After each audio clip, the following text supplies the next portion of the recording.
It's the Orioles on Masson, and we welcome you to Birdland. Clouds over and a little bit of rain coming down, but the tarp is not on the field as we get set for Game 2 of this three-game set. And it is Bark Night at Oriole Park, so there are lots of the four-legged fans on hand here tonight, so there'll be some great shots of the dogs dressed appropriately for baseball. Hi, everybody. I'm Gary Thornton. Welcome. Great to have you with us. For the Orioles, they have not been able to win a game in 4 played against this Oakland team, which is vying for a spot, maybe a division title. Houston already won their ball game today, so Oakland comes in knowing in order to maintain a 3-game deficit for the division lead, they got to win this ball game tonight. For the Orioles, just play some good baseball. That's what they're after.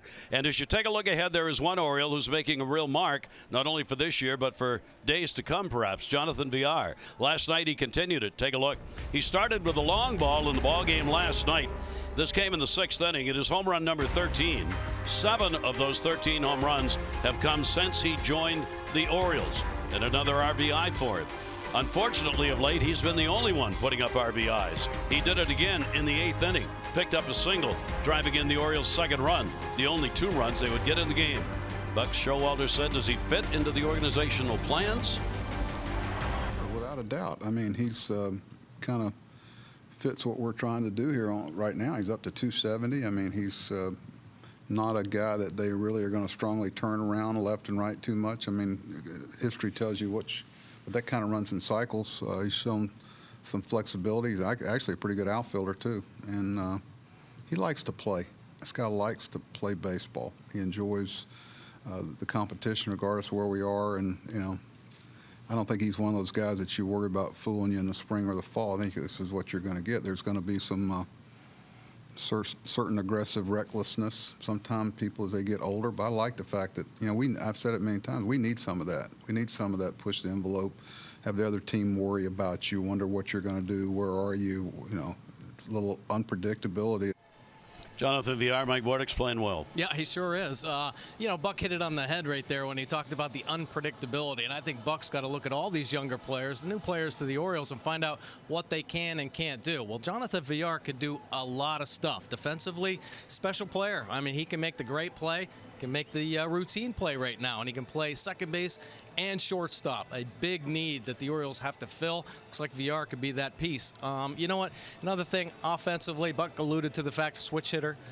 Good numbers from both sides, so there isn't a strong or more dominant side.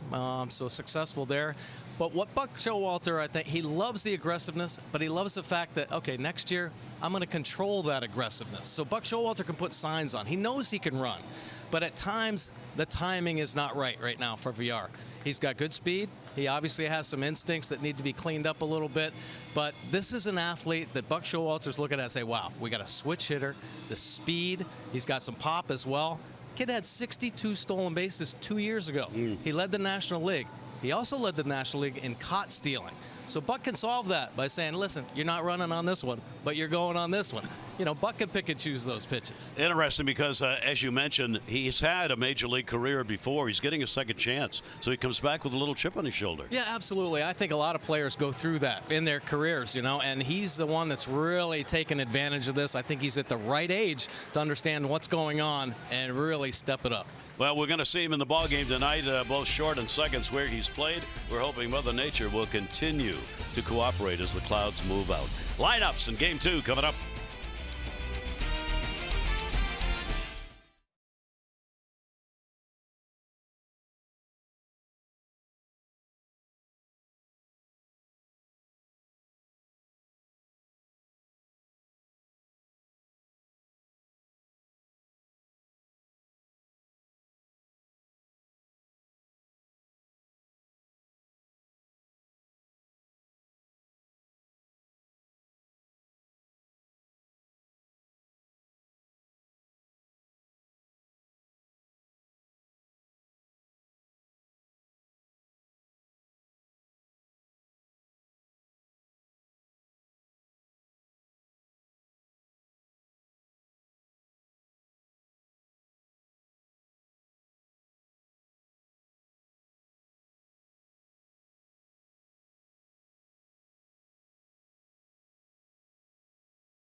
West. Low fares with nothing to hide. That's transparency. And by Chesapeake Employers Insurance, Maryland's largest writer of workers' compensation insurance. Back here at the ballpark, see a light rain falling. Game time temperature brought to you by BGE Home. We know more, we do more. 80 degrees with the humidity's way up, 85%. And virtually no breeze at the ballpark right now. We'll see how Mother Nature does for this ball game tonight. Here's the starting lineup for the A's. They'll have Loreno getting the start in center. Chapman, Lowry, Davis, Olson, Piscotty, Simeon. Martini did not play last night, and Lucroy was in, back again. Chris Davis, home run leader. There are the numbers. Yeah, Andrew Kashner's going to have all of his stuff working tonight. Keep this Oakland A's ball team in this ballpark. The curveball could be a big pitch for Kashner. He can slow down an offense with it. If he can command it, that is really the key. And the fastball command, certainly very important for Kashner as well. Only the 4 wins, but he's won 2 out of 3 right here at Camden Yards recently. So hopefully the confidence is up for Kashner. You see the numbers on the year. 284 for the opponents at the 24 home runs. The problem spot with all the pitchers for the Orioles this season. He's got to keep this team in the yard tonight. So for Kashner, he's 0-1 lifetime against Oakland. 4 career starts, 4.57 ERA. He had a no decision against them this year. And leading it off, Loreno, their center fielder, had an 0 for 5 in the ball game last night. But made what have been maybe the game-saving play in center field, robbing the Orioles of a chance to get the ball game tied up in a great catch. Yeah, absolutely. Boy, if you can't drive him in, you got to prevent the other team from driving him in. So he brought his glove last night. Loreno will go after the pitch down to third. He's got some speed, tough play. Throw, not in time, an infield hit. Peterson playing at third base in his 18th start there. It's going to be a little wet on the grass already, and that ball died. Yeah, tough chance already. Yeah, ball dying in the grass, coming up a little bit slick. A nice effort right there by Peterson, but you see Loreno flying down the line.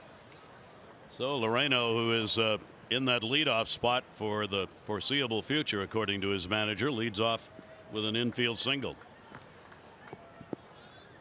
Here is Chapman. Chapman, a 1 for 5 lifetime off the Orioles starter.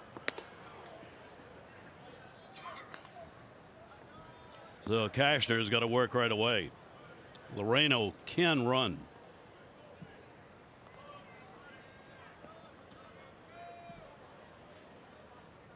In the air, playable. Mullins underneath it. 1 down. Yeah, nice looking 1-0 pitch right there. Good changeup to get the first out. Take a look at the O's defense behind Kashner. Stewart, Mullins, and Jones. Yeah, DJ Stewart, Orioles first-round pick back in 2015 in the show. And starting here tonight, Beckham and VR turning 2 up the middle. Peterson over at third with Davis at first base tonight. And Austin Wynns doing the catching. So, Major League debut. And the Orioles continue to take a look at players of the future and the #1 prospect family on hand here at the ballpark tonight to watch him play. Pretty good lead over there at first base. Pitch will be taken for a strike. Lowry, a good ball game last night at a 1 for 2 switch hitter. He is 3 for 11 lifetime against Andrew Kashner. No move to go at first. Did lean a little bit on that one. Yeah, he looked like he was ready to go on that one. A nice little move, though, from Andrew Kashner. And, of course, John Russell puts those signs on. So maybe he sees something. Maybe a little tell over there, the base runner. See whether or not Ramon Loreno will go. Not here, anyway. The ball popped third base side. That'll be out of play. Light rain continues to fall. It's not supposed to be heavy and is not supposed to last for very long. So we'll hope that is true. Doesn't make it any easier, though, out on the mound. No, heck no. And for the infielders, you know, ball's going to be a little bit wet. 0-2 the count. Runner not going. In fact, had him leaning back to the bag. And the pitch will be taken up high.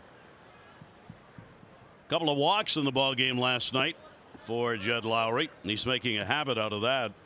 Multiply multiple walk games for him, so he's getting on base. And a pretty good lead. That's about as far as he's going to go on the throw over from Cashner. With these teams playing such tight games all year, and with Oakland 28-12 in one-run games, best in the majors, you figure you're going to have a tight game. So you get a runner on here in the first. Oh my gosh, there he goes. Throw to first. Here's the throw down. They're not going to get him. A stolen base. He just took off. He had the read. Yeah, well, you know, pitchers are creatures of habit, and at times they just fall into a consistent delivery to the plate. Cashner might have been thinking about picking off anyway, but he had it. The base runner had a time in his head, a count of 2, and off he goes, and he didn't stop. Our StatCast AI powered by AWS. Well, runner in scoring position right away with only 1 down, and a 1-ball 2-strike count on Lowry. Now Lowry's one of the best with runners in scoring position, hitting .333, and that happens to be 10th best in the American League.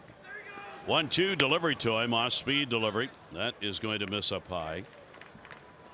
Jed Lowry quietly just having like an MVP caliber year. Would the Oakland A's be in the same position without Jed Lowry? I don't know about that. I mean, he's been hitting all season long. You talked about his ability to walk. He's got a .362 on base percentage, so he's on base all the time. Talked about his defense, and he's a big part up the middle. He's only got 3 errors this year. So Lowry stepping up at the right time. Yeah, he gets understated because of the players like Chris Davis around him, Chapman at third base, Olsen at first. You're absolutely right, though. I mean, you take a look at the overall numbers for him. It's pretty amazing. He's hitting .299 on the road. That's the 10th best road average in the league. He's 7th in RBIs, but no one would probably ever know that. Exactly. And the fact that he's a veteran guy that's been around and knows. He can help so many of these young players. And that's going to be another one to center field. Runner halfway. Mullins to get it. Throw will come back, and the runner will get back to the bag. Moreno thought that was going to fall in, and he started to take off to third base. Yeah, I forgot where Mullins was playing, a little bit shallower, and boy, that's a direct line to the baseball. For a split second, you think that one's headed to the gap. Nice looking swing there by Lowry, but Mullins standing right in front of it.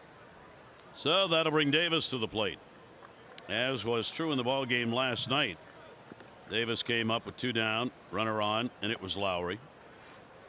Ended up picking up a base hit. Did not get an RBI off it. He gets another chance here. He's got a 5-game hit streak. He continued it last night, picking up a 2 for 1 in the 1 for 2 in the ball game. And he's hit Cashner pretty hard. He's 5 for 15 with a home run lifetime off the Oriole right-hander. 1-0 delivery on the way to him, set up away, and pounds that one back into the screen. Wow, pretty healthy cut right there. That's an interesting approach for Davis. Nice and quiet, keeps the hands in front of him actually to probably remind himself where his hands are, and then just part of his natural rhythm, a quiet, subtle turn back, and then he just unleashes some fury. Subtle step open. He kind of steps in the bucket slightly, but he stays level on the backside. It's not like everything's dropping, and he's looking to just hook the baseball. He's looking to drive the ball to right center. Good speed delivery, had him out in front of it that time, and a 1-ball 2-strike count.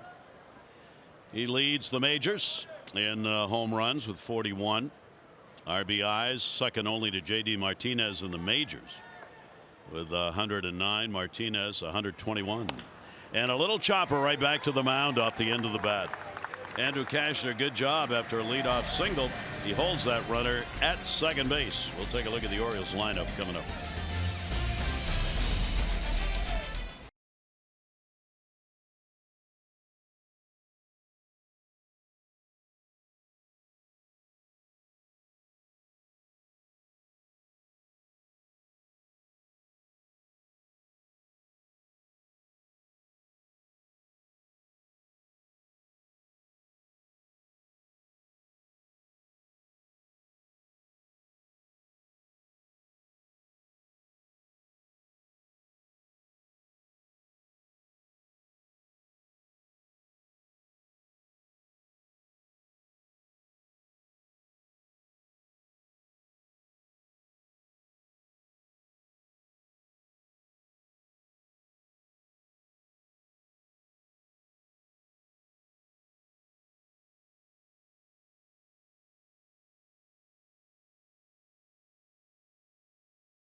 same. This lapdog and this lapdog are entirely different. And I would prefer the first lapdog if I had to sit and watch the game, because this one looks like it's going to have its own way and is big enough to do that. Take a look at the Orioles starting lineup, brought to you by Southwest. Low fares, nothing to hide. That's transparency. Mullins, Villar, Mancini, Jones, Davis, and Beckham. Debuts Stewart, wins, and Jace Peterson. 87 career games against Oakland, and great numbers for Adam. And let's take a look at Liam Hendriks' pitch arsenal this season. Primarily a two-pitch pitcher, but loves his fastball and is aggressive with it. 95 to about 98 with the heater. He works both sides of the plate. This is only going to be his fourth opener for the Oakland A's. Yeah, this is another one of the opener guys. Good bunt by Mullins down the line. Challenge Chapman. You're not going to win many of those. And he makes another fine play. Yeah, nice job. I saw him make a beautiful play last night. He was playing back in the outfield grass, came in and barehanded. This time, obviously, honoring the bunt, but he does the glove-to-hand transfer, and it's lightning fast to get Mullins. Hits him by a full step. Boy, he can play down there. Sensational, and probable Gold Glove at third. Mullins laid down. It's a good bunt. Nothing wrong with the bunt. That'll bring Villar up to the plate. Villar with a big night last night, 2 for 4, driving in both runs for the Orioles, including a home run. Villar extended his hit streak to 9 games. He too squares around. Pitch will be taken inside. He's talking with Buck before the game today about Chapman's play at third. Buck said, I told our guys before the game last night, the bunt's available. Keep an eye on Chapman. He plays so far back. But he said, I told him, you better lay down a perfect bunt. Because if you bunt it too hard, he's going to get you. Oh, yeah. Yeah, he's pretty impressive. He has very quick feet. I mean, he's a fast runner. Probably steal 20 bags one day, and eventually he may slide into the middle of the infield. They're talking about him potentially a shortstop at the big league level. 1-1 delivery on the way, chopped down that way, trying to draw him in a little bit. That's the other thing the Orioles will do with this showing bunt. Because Chapman plays so far back and is able to cut off ground balls, it allows, as we said last night, Marcus Semien, the shortstop, also to cheat a little bit. So if you show bunt a little and get Chapman in, maybe open a hole up a little bit. Yeah, absolutely. Even if you're not going to bunt. Yeah, definitely. Got to move him around a little bit. Hendriks delivery, that'll be taken up high. Mengden up in the bullpen already. Keep in mind, you're looking at a reliever starting on the mound. He's only pitched 15 2/3 innings. He is an opener. He didn't even start to warm up until after the national anthem. So he warmed up as a reliever would. That'll go to center. Moreno is there. He'll put it away. Villar is retired. Take a look at our PNC inside the numbers. He has multiple roles on the mound this season, and 3, now 4 as an opener, 14 as a reliever. Yeah, numbers a touch better as the opener here, but up and down season, to say the least, for Liam Hendriks. He started the season off on the rocks, had like a 7.36. He got hurt. He got designated for assignment the end of June. Took that assignment down the minor leagues and was recalled in September. He got everything turned around at the minor leagues. He was designated. Nobody wanted him. Nashville signed him to a AAA contract. He was pitching 91 for velocity when he went down. He only has a fastball. That wasn't good enough. So he looked at some old tape, found out he was not getting the leg drive that he had earlier in his career. He corrected that. Now he's up to 97 miles an hour, and he did a great job at Nashville. He went 4-1 with a 2.84 in the 23 appearances. And so he's back. He gets a second start, a second chance at the major league level. And wouldn't you know it, here's another guy Oakland finds with all their starters down. All of them. Right. They find somebody else. He tripped on that one, and that ball is going to be taken down low, 1-2. Liam Hendriks, he's been around for a while. Actually came up with Minnesota, pitched a little bit with Toronto, but this is the 3rd season. You see that little toe stick in the dirt right there, and then he has to, that's called finishing over that front side, but rather than falling down. Ground ball will go to the hole. That's going to be a base hit. So Orioles designated hitter Trey Mancini is on with a 2-out single here in the 1st inning. Take a look, a little two-seam fastball working down and in, and Mancini getting the hard ground ball through that 5-6 hole. Now in the 3 starts that Hendriks has made as an opener, he has not allowed a 1st inning run. He did pitch on Saturday out of the bullpen against Texas in the 6th inning and had a scoreless 6th. So he's coming off that and trying to make it 4 of these opening presentations without allowing a run in the first.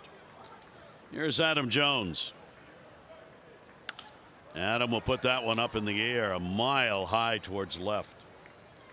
Martini will move over and put it away, and that will do it. So Andrus continues success. Probably his night's over.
By PNC, no better time to act than today. PNC, make today the day. Rod Cabaco taking a look at Luis Ortiz joining the rotation. Happy birthday to you. Happy birthday to you. He's 29. And Steve Molesky taking a look at Jonathan VR. He continues to impress. And DJ Stewart making his debut. Steve's going to look at that as well. And there is Stewart. Yep. I'm surprised Rock's not eating his cake. Every time we show him, he's eating something, isn't he? Well, you can do that when you're as young as he is. It doesn't affect your body at all. 0-1 count. Gasher's delivery will be foul back. Here's Matt Olson. Olson had an 0 for 4 in the ball game last night. He has had success against Cashner, limited chances. 2 for 3 with a home run. The 0 for 4 in the ball game last night. And he'll take the delivery up high. Still a little light drizzle falling. Just enough to have an umbrella up on a few folks around the ballpark. Olson, Piscotty, and Simeon. And that pitch is going to miss. Behind the plate tonight, we have the crew chief, Bill Miller.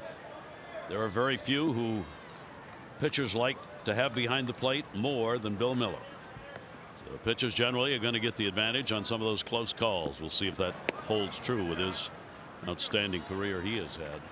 Angel Hernandez down at first base. Todd Tishner's got second. And Chad Whitson, after taking a couple of hard foul balls last night, is at third base. 3-2 delivery on the way. And he'll pop that one up. A gentle fly ball to left center field. It'll stay up there for a while. Stewart makes his first play, gets the out. Hear that round of applause right there? That was from his family. Yeah, absolutely. How about the Oakland A's holding on to that momentum? That's what they're trying to do. Since June 16th, they have been on a roll. 54-21, ranking first in all of Major League Baseball. They've been getting great pitching. Along the way, they've been picking up pitchers. Obviously, the back end of that bullpen now is about a four-headed beast out there. 302 earned run average for the bullpen, second in the game.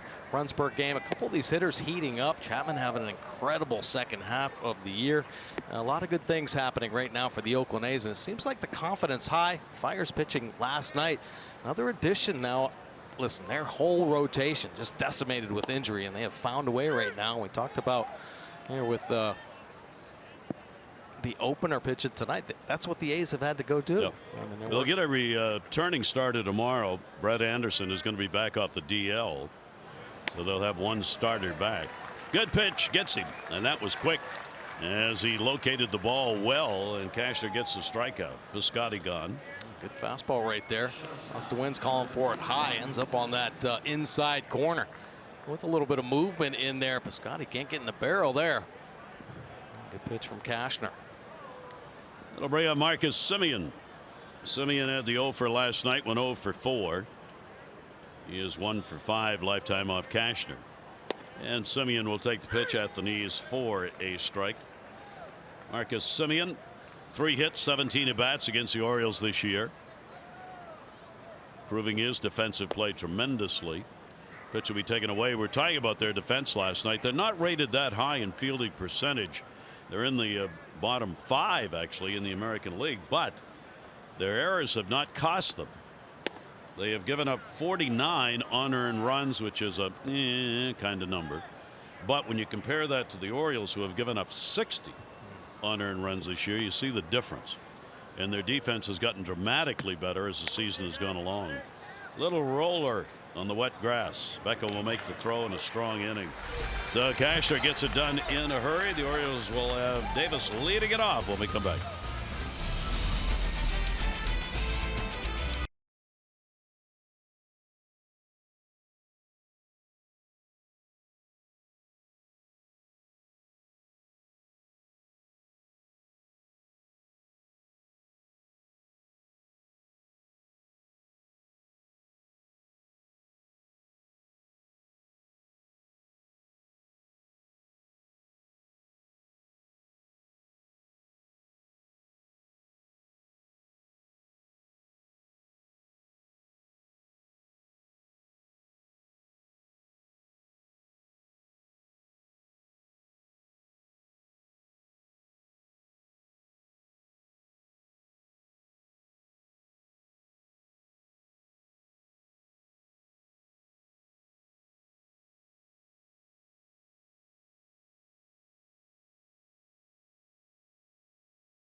Hit given up, nothing on the board. 11 pitches do that. Now it's time for a pitching change. A quick pitching change, just like a Jiffy Lube signature service oil change. In and out fast, and you never need an appointment.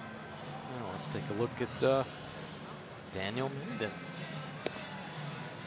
And here's his numbers on the year. This will be his 17th appearance. He's made 1 start, or actually 17th start. Now coming out as a reliever because the opener started the ball game. Opponent's hitting .247. He's given up the 15 home runs. Pretty good fastball, 91 to 95. As he establishes that heater, that's when he's going to start flipping in the off-speed pitches. That was a little slider curve and change to go along with it. And something unique about Mangden, he's got that old school traditional windup. So that can kind of do a little damage to a hitter's rhythm and timing. A lot of pitchers have different deliveries. He's got a pretty unique one. He was in the original rotation at the beginning of the year. He got sent down. He got called back. How does a ball club with all of these changes and 21 pitches on their roster and an entire rotation go down, end up with 88 wins already and out of the division lead by 3.5 games? It's an ongoing story for Oakland.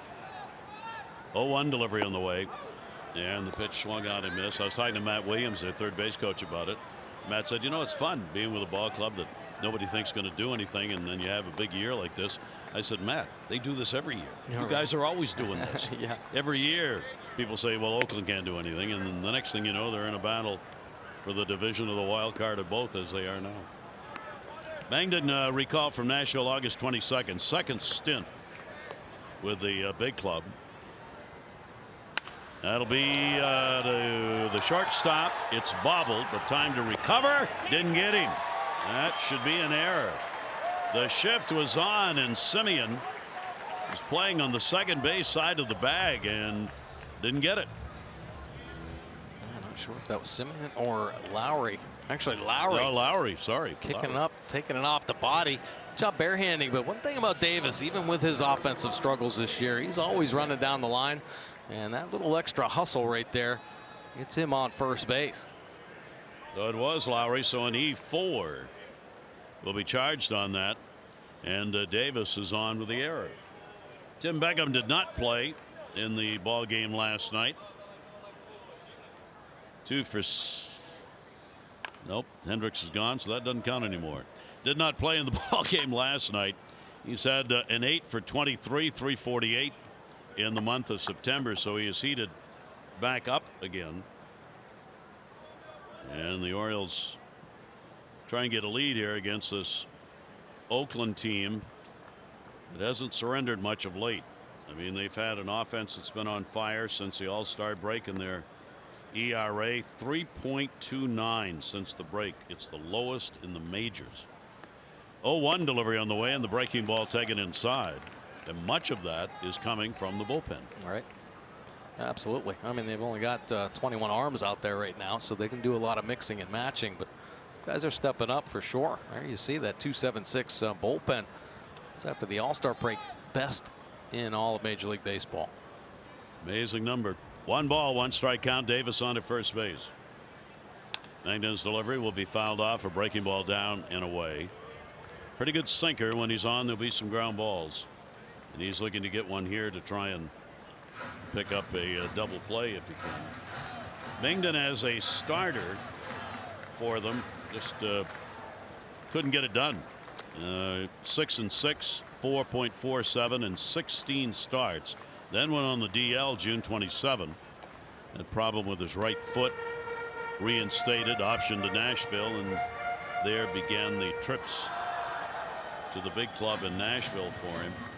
And now back to try and help out in this drive for maybe a division title. Yeah, and he, like a couple of the other younger pitchers, problems in the first inning. So they do not mind going with the opener and let them attack more after that number 4, number 5 hitter, get the bottom of the lineup, and then maybe settle in. Yep. And the Oakland A's now, it's all about shortening ball games. So they only have to go 5 innings. And yep. then you get to the back end of the bullpen where they got those 4 big arms out there full of closers.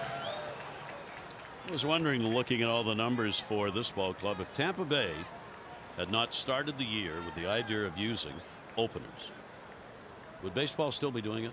Would Oakland be doing this if the stage had not been set by the Rays? I don't know the answer to that. Nobody does. But it was so traditional to have starting pitchers. And even when everybody was injured, you'd pick somebody to be a starter and go as long as you could. Yeah.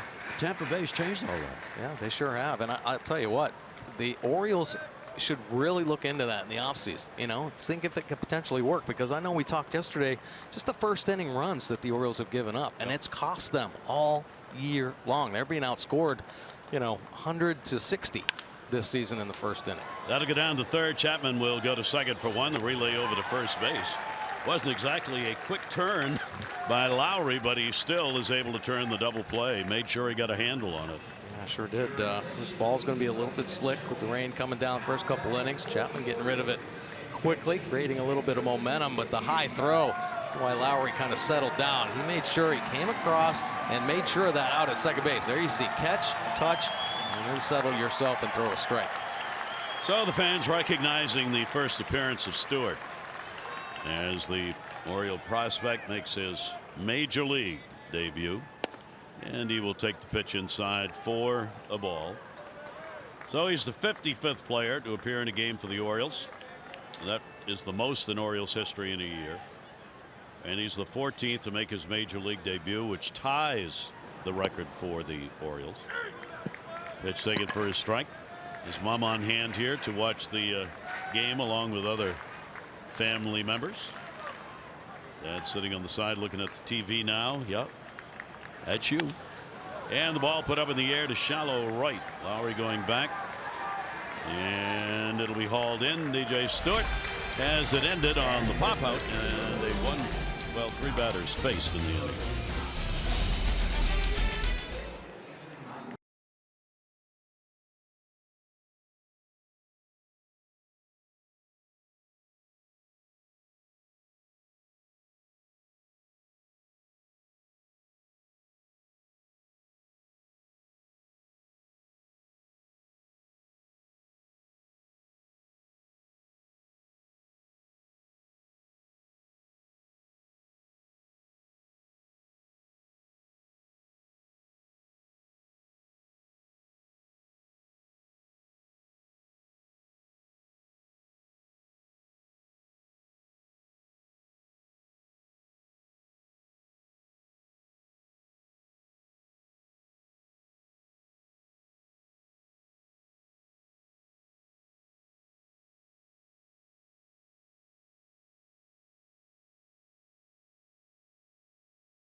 Middle River.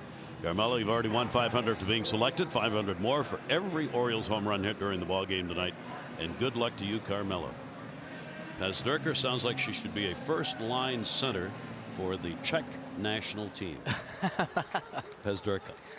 Go ahead, give us the call on No, that's a great hockey name, though. That's perfect.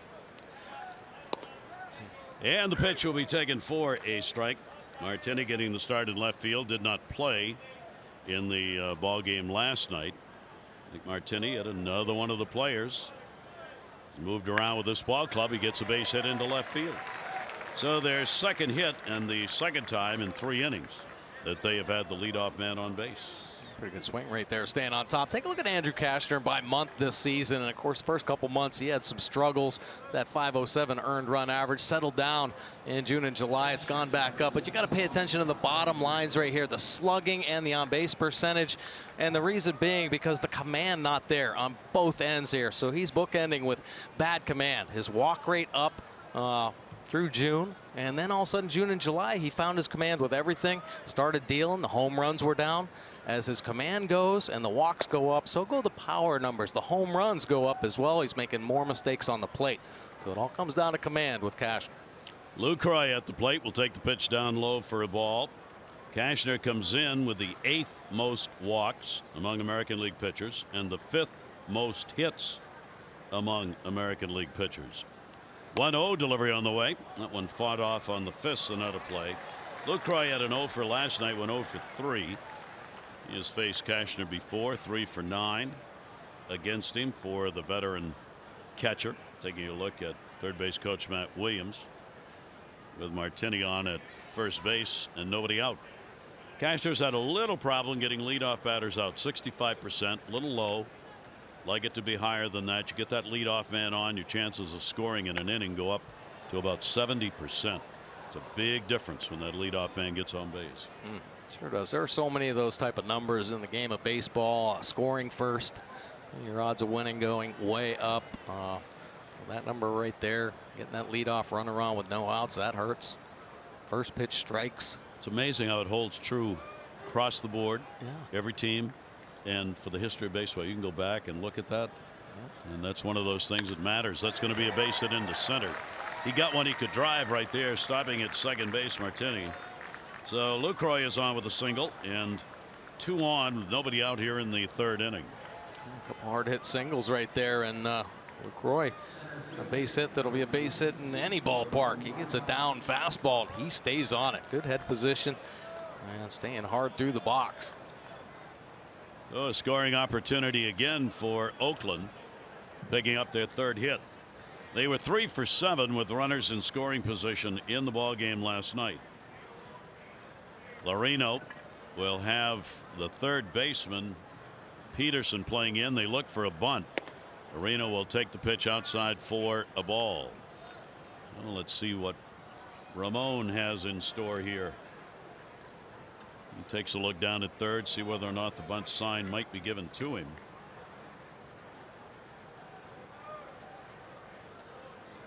Runners off 1st and 2nd, infield double play depth. Breaking ball, it's going to bounce. He's gone 7 for 20 with runners in scoring position. Matt Williams relays the signs. Infield will stay right where they are with Jace Peterson even with the bag at 3rd base. Outfield very shallow, and the pitch is going to miss down low, so he falls behind him 3-0. Well, trying to get going to be a little more aggressive here with runners out there in scoring position, but showing some patience, taking that 2-0 changeup like a champ. So seeing it well out of the hand, and really sticking to his own strike zone there, not trying to do too much. Martini and Lucroy, the base runners, taking all the way, and it will be in there for a strike. But not a bad idea, obviously, to take that one. Great pickup under the radar deal that brought Arendo to Oakland. And boy, is he providing some center field play. 3-1 strike delivery on the way, and that'll be outside. The bases are loaded with nobody out. Wow. Yeah, that type of situation, I mean, Castro's got a pretty good two-seam fastball. Now, whether or not he doesn't feel like he can command it well, that might be the issue there. But trying to get a little sneaky instead of being aggressive with that two-seamer, keep it down, and if your defense can roll one over. Well, they need it now. With the bases loaded, nobody out, scoreless ball game here in the third inning. And the number 2 hitter, Chapman, coming to the plate against him. For Chapman this year, he's gone 1 for 8 with the sacks full. He does not have a grand slam this year, but he certainly has driven people in. AARP, the Orioles take on Matt Chapman. Yeah, this is a tough guy. Post All-Star break, he has been a beast. 325. He's got the 12 home runs in limited games. I mean, only 48 games in the second half. He had 10 home runs in the first half in 81 games. So he is red hot right now. And this isn't the guy you want to see with the bases loaded, no outs. He is 8th in road average, coming in at .316 in road games this year, 8th in the league. 1-0 count on him. Bases are loaded. And that ball's drilled down the line, left field in the corner, and it'll take a hop fair ball. 1 is scored, 2 is scored, into second base, a 2 RBI double for Chapman, and the A's get a 2-0 lead. Oh, hanging breaking ball, and he's not missing much here in the second half. And he has an opportunity to get the A's on the board, and he takes advantage of it. And I think Castro and the Orioles pretty lucky that one didn't end up in the seats. This breaking ball ends up getting off the end of the bat, placing it right down that left field line. You see it. Short hopping that left field wall. Stewart hustling it back in, but 2 runs already covering. 62 RBIs for Chapman, and that is his 39th double of the season. He is 8th in the American League in 2 baggers. Loreno is over at third. Infield is in, and the ball will be drilled foul by Lowry the other way. He flying out to center field, his first time up, so a chance for a big inning for Oakland here in the third. Martini and Lucroy, who got on with singles, have both scored. Orioles will try and cut that run down should the runner take off from third base. Nobody out. 0-1 delivery, won't have to worry about it, a base hit. Moreno will score into the cutoff man. RBI single picked up by Lowry, and it is a 3-0 lead. Another hanging breaking ball right there, and Lowry gets on this. Hard hit balls off the A's bats right now. Take a look. There it is, the breaking ball coming in, and it stays middle. That's 90 RBIs for Lowry, and the Orioles will gather around the mound. Still nobody out, as the first 5 batters for Oakland here in the third inning have all reached base against Andrew Cashner. Well, certainly not the start he had hoped for here in this ball game, as the A's have found a way to get to him. This is the middle of the ball game. His worst inning has been the second. Runs surrendered 21. Third inning, he'd given up only 6 runs on the season. In the third, he's already given up 3 here in this third inning. So with nobody out, runners on at first and third, the Orioles will play back looking for 2. And the game's leading home run hitter will stand in. Chris Davis grounded out, his first time up, and Davis will take the pitch for a strike. I'm going to take a look at the Maryland Live Casino inside the numbers. The most 100-mile-an-hour or more batted balls by hitters, and 3 of the A's on there. Olsen, Chapman, and of course Chris Davis on there. Big numbers there. 100 miles an hour coming off the bat. Of course, that means just more extra base hits. Stats are showing 95 and up. You're just going to have more chance of getting a base hit.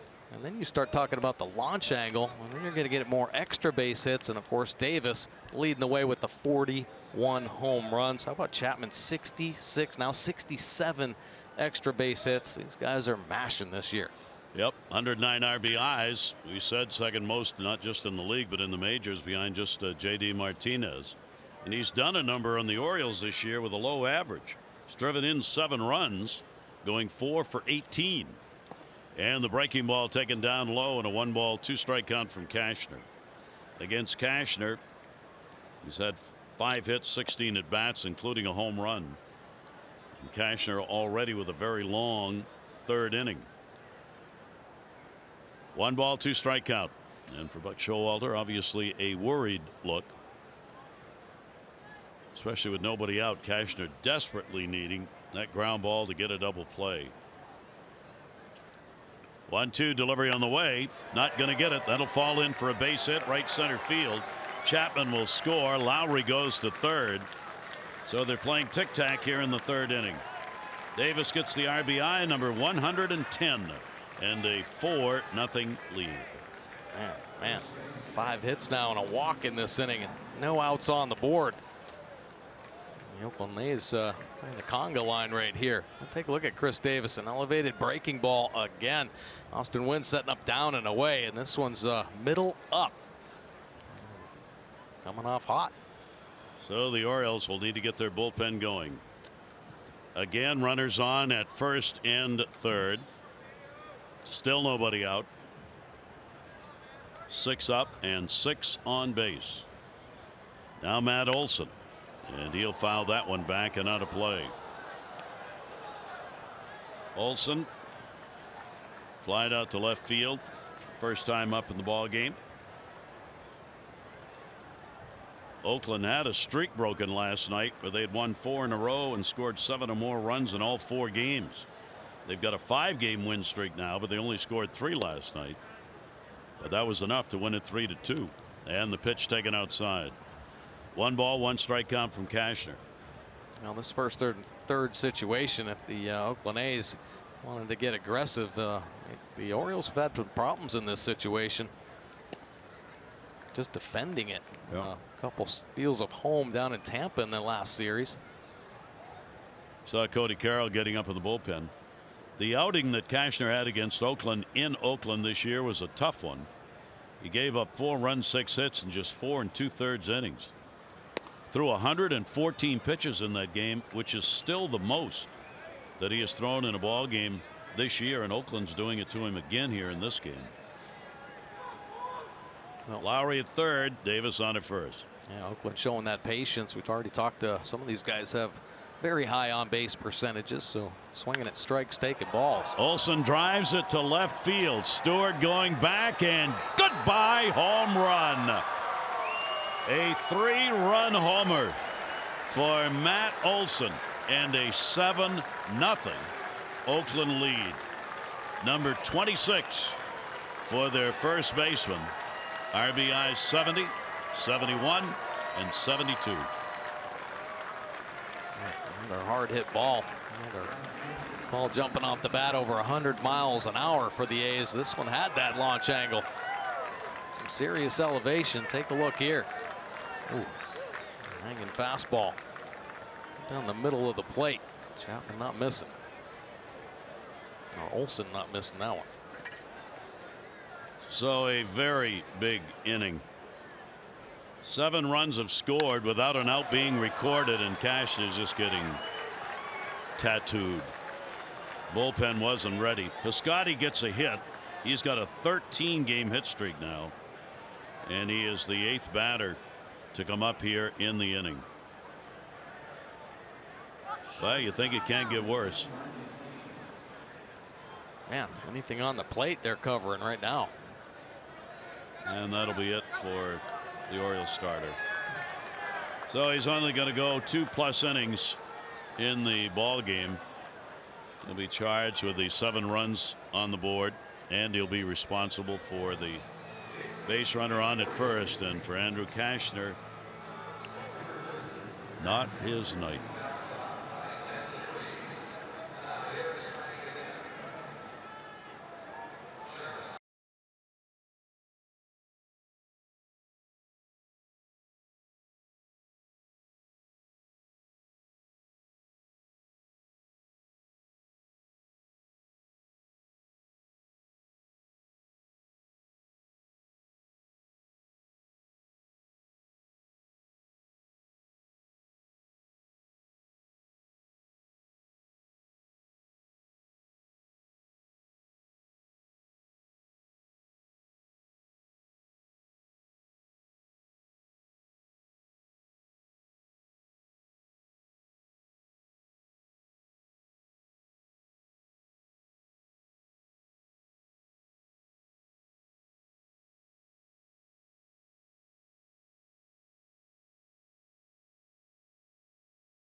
Orioles starters. Cobb, the blister problem. Now Cashner, the command problem. Too many hits given up. 8 here in the 3rd inning and 7 runs on the board. Got to give way to the Oriole bullpen. Cody Carroll just called back up. 7 earned run average here. His major league opportunity. And he's looking to iron some things out here. Final month of the season. Opponent's hitting .235 off Carroll. Good fastball. And I saw his last couple outings before being sent back down. Started mixing in the slider and split finger. Really going to have to do that here at the major league level. You are not going to get by with a firm, straight fastball. You got to try to keep hitters off balance and guessing. And for Cashner, that is not his shortest outing. He had a less than 2-out inning performance previously. So the runner on at first base, Cody Carroll's delivery is in there. The 25-year-old out of Mount Juliet, Tennessee, and Southern Miss, where he played his college ball. 22nd round pick from the Yankees in the Zach Britton deal. All the way to the backstop. Wild pitch. Runner goes. No chance. So you take a look at the latest additions for the Orioles. Yeah, DJ Stewart getting his first major league start in left field tonight. He was a first rounder in 2015. Pretty good numbers. 12 homers, 24 doubles, and good speed. And big man, 11 stolen bases. Cody Carroll, of course, acquired in that Britton trade. This year in the 37 appearances, 4-0 with a 2.72 in AAA. Good numbers there. Cody Carroll only his 4th professional season. And the pitch will be taken up high. And a 2-ball, 1-strike count. A's coming in 3.5 behind the division lead. They are +8 for the second wild card spot, though. Pitch will be taken up. If they can win this ball game, then that half game will be wiped out. With Houston having won today, they'll be 3 games behind with a victory in the ball game for Bob Melvin's ball club. See the numbers right there in the wild card race. They've got a chance to overtake the Yankees for that top spot. 3-1 delivery, and Carroll walks the first batter he faces. And they have batted around. We'll have the 10th batter coming up with nobody out in the inning. The Birds finish their series with the A's tomorrow. All fans in attendance will receive an Orioles This Is Birdland t-shirt. For tickets, go to Orioles.com. So the inning rolls on. Martini will stand in. He started this inning with a base hit. 2 on, nobody out. And the pitch, a high strike called on him. Martini did not play in the ball game last night, his 41st game. No home runs, 13 RBIs, only 102 at bats on the season for him. Runners off first and second base. The 0-1 delivery. That's going to be a base hit into right field. Hit pretty hard. They'll hold the runner at third. Into the cutoff man. Adam Jones got it in. So Martini's 2 for 2 in the inning. And apparently they are not going to record an out in the third. Well, this pitch, the slider, 87 miles an hour, 10 miles an hour slower, but middle of the plate. It gets smoked out to Adam Jones. So the bases are loaded again. Second time in the inning, the bases have been loaded. Jonathan Lucroy, their catcher, he also had a single. They keep this up, they're going to establish some new numbers. They're already 5 for 7 with runners in scoring position. We're only in the 3rd inning. Lucroy will take the pitch, and it is in there for a strike from Carroll. Boy, a ground ball double play right here is most in order as far as the Orioles are concerned. Try and get away out of this inning. Lucroy will drive it down the line and right. It'll head into foul territory. He has had a grand slam this season. He's gone 2 for 12 with the bases loaded and had 7 bases loaded RBIs this year.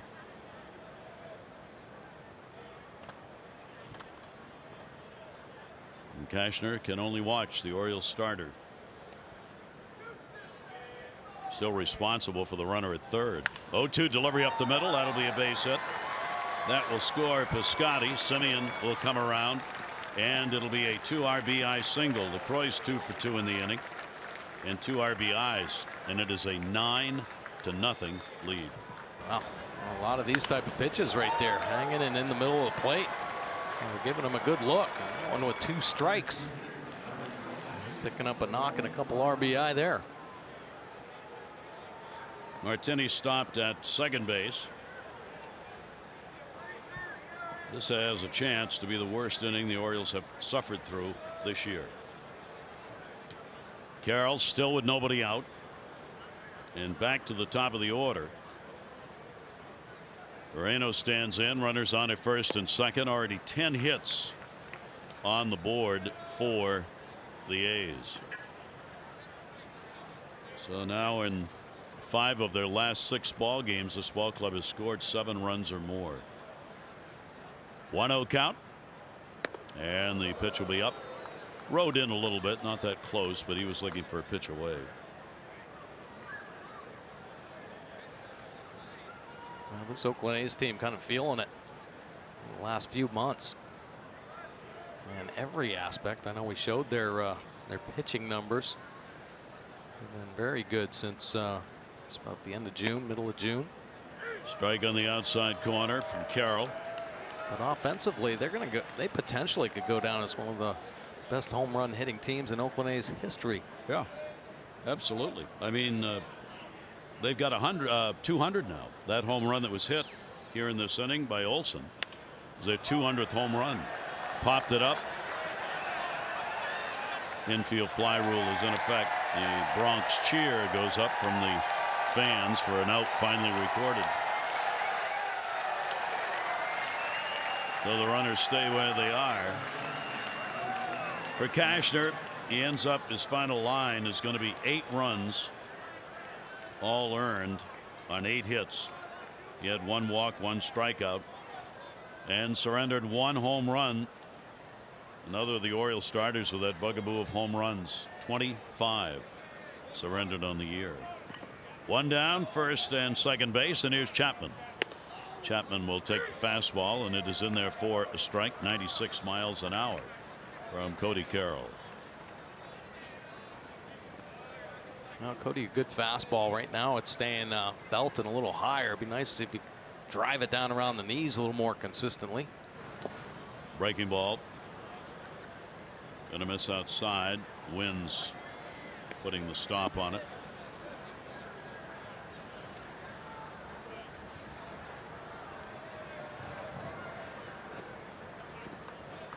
Outfield again.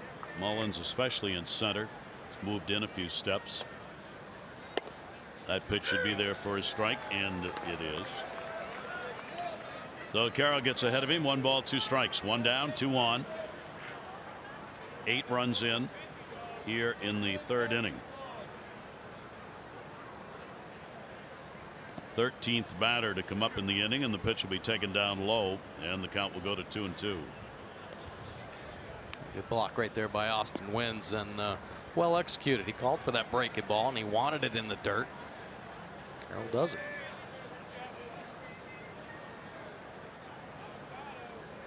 Two ball, 2 strike count. And that'll be low and inside.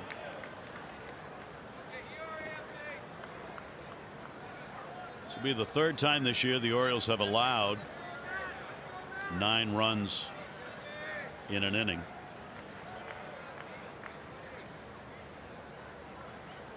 Pitch on the way, foul back. He wanted that one.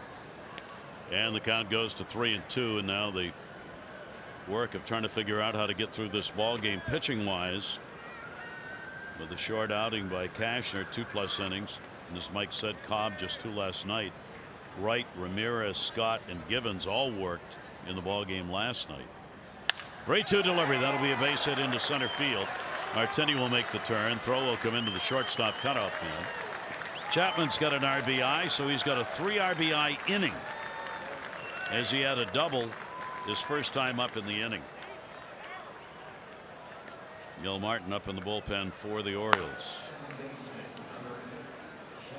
Martini scored from second base. Dowell out to talk to Cody Carroll and settle him down a little bit. I saw him over there talking with Dylan Bundy. Maybe they were seeing something mechanically, but I just think the Oakland A's are got their hitting shoes on tonight. And anything on the plate, if it's a mistake, it's getting covered right now. You got to make some quality pitches to get these guys out. So the Orioles have equaled their high in runs allowed in an inning, 10. That happened on May 18 when Kansas City got 10 runs in the first inning of a ball game. Jed Lowry coming up. Lowry's already got a base hit in the inning and an RBI. One down, runners on at first and second base. Just cannot find that ground ball double play here. Pitch will be taken up high for a ball.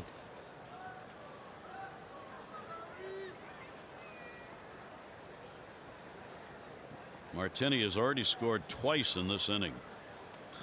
Wow. He is the only A to do that in the inning. 1-0 count. Carroll's delivery on the way. Swing and a miss. Off speed pitch down and away to him, and a good pitch. Yeah, nice split finger. Real good pitch. Now we can pop a couple fastballs down around the knees, and we've worked that slider down at the bottom of the zone. Everything will play up for Carroll. Oakland already 7 for 10 with runners in scoring position in the ball game. Carroll will step off, wants the signs again. Lowry, the switch hitter, trying to pick up an RBI. Runners, good leads off first and second base, and that'll be way inside, cuts into the kitchen a little bit, and will back him across the plate. 2-ball, 1-strike count.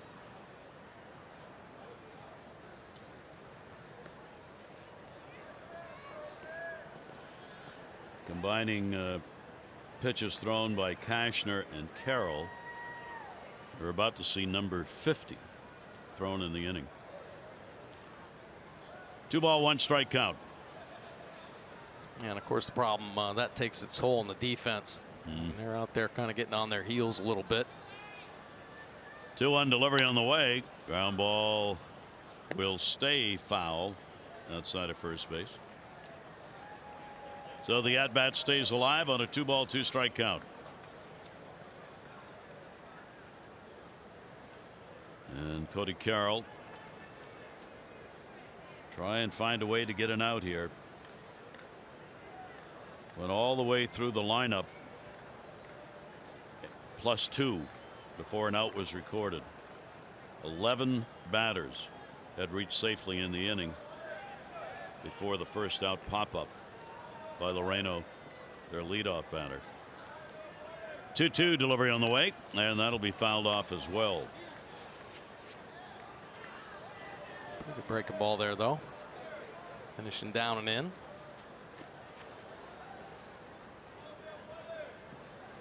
Can be assured of one thing: doesn't matter what the score is and what the inning is.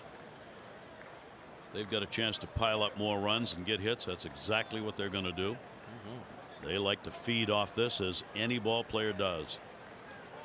Keep it rolling. 2-2 delivery on the way, and that'll be outside. 3-2.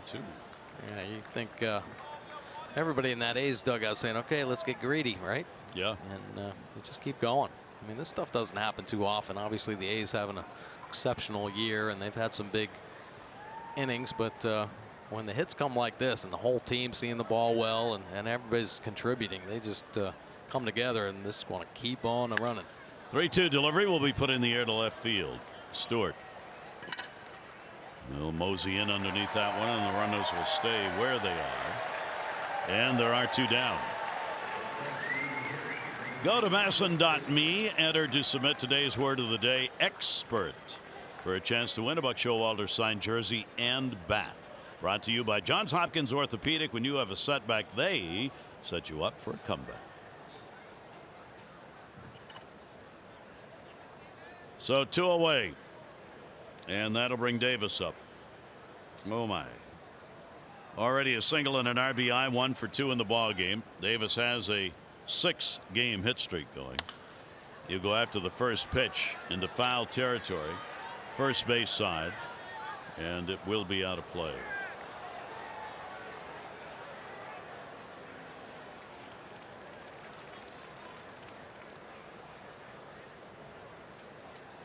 Orioles hoping coming into this ball game to end a 5-game losing streak. That is going to take a minor miracle with a long way left to go in this ball game. They've not beaten the A's, of course, this season, going 0-4. 0-1 count, 2 down. A's looking for win number 89. Carroll's delivery again punched up in the air. This one further back into the seats and foul. Went down to the A's batting practice today. I was talking with the assistant hitting coach Mike Aldretti, and our hitting coach Darren Bush was there, but most of the talking was done by Aldretti, and he was talking about Chris Davis and his approach. He goes, "Do you happen to see his round of BP today?" And I said, "Well, I didn't. What's he working on?" And he said, hard line drives at second base. And we started talking about that, and a lot of good hitters, most good hitters, start their rounds off backing the ball up a little bit, working their hands inside the baseball, finding the barrel, and actually, you know, getting as close to the plate as possible. So their weight isn't out in front, and they're off balance and stuff. And some of the best hitters I ever watched, and I watch them take BP, Kirby Puckett, one of those that would drive every ball in the gap. Big reason why Davis having a big year. He got him, went around on it, but what a big inning. 10-0 A's.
Wins page for the Jays. They're going to throttle down on money. They have featured opening day team hero payrolls more than 115 million. In 18 it was 164.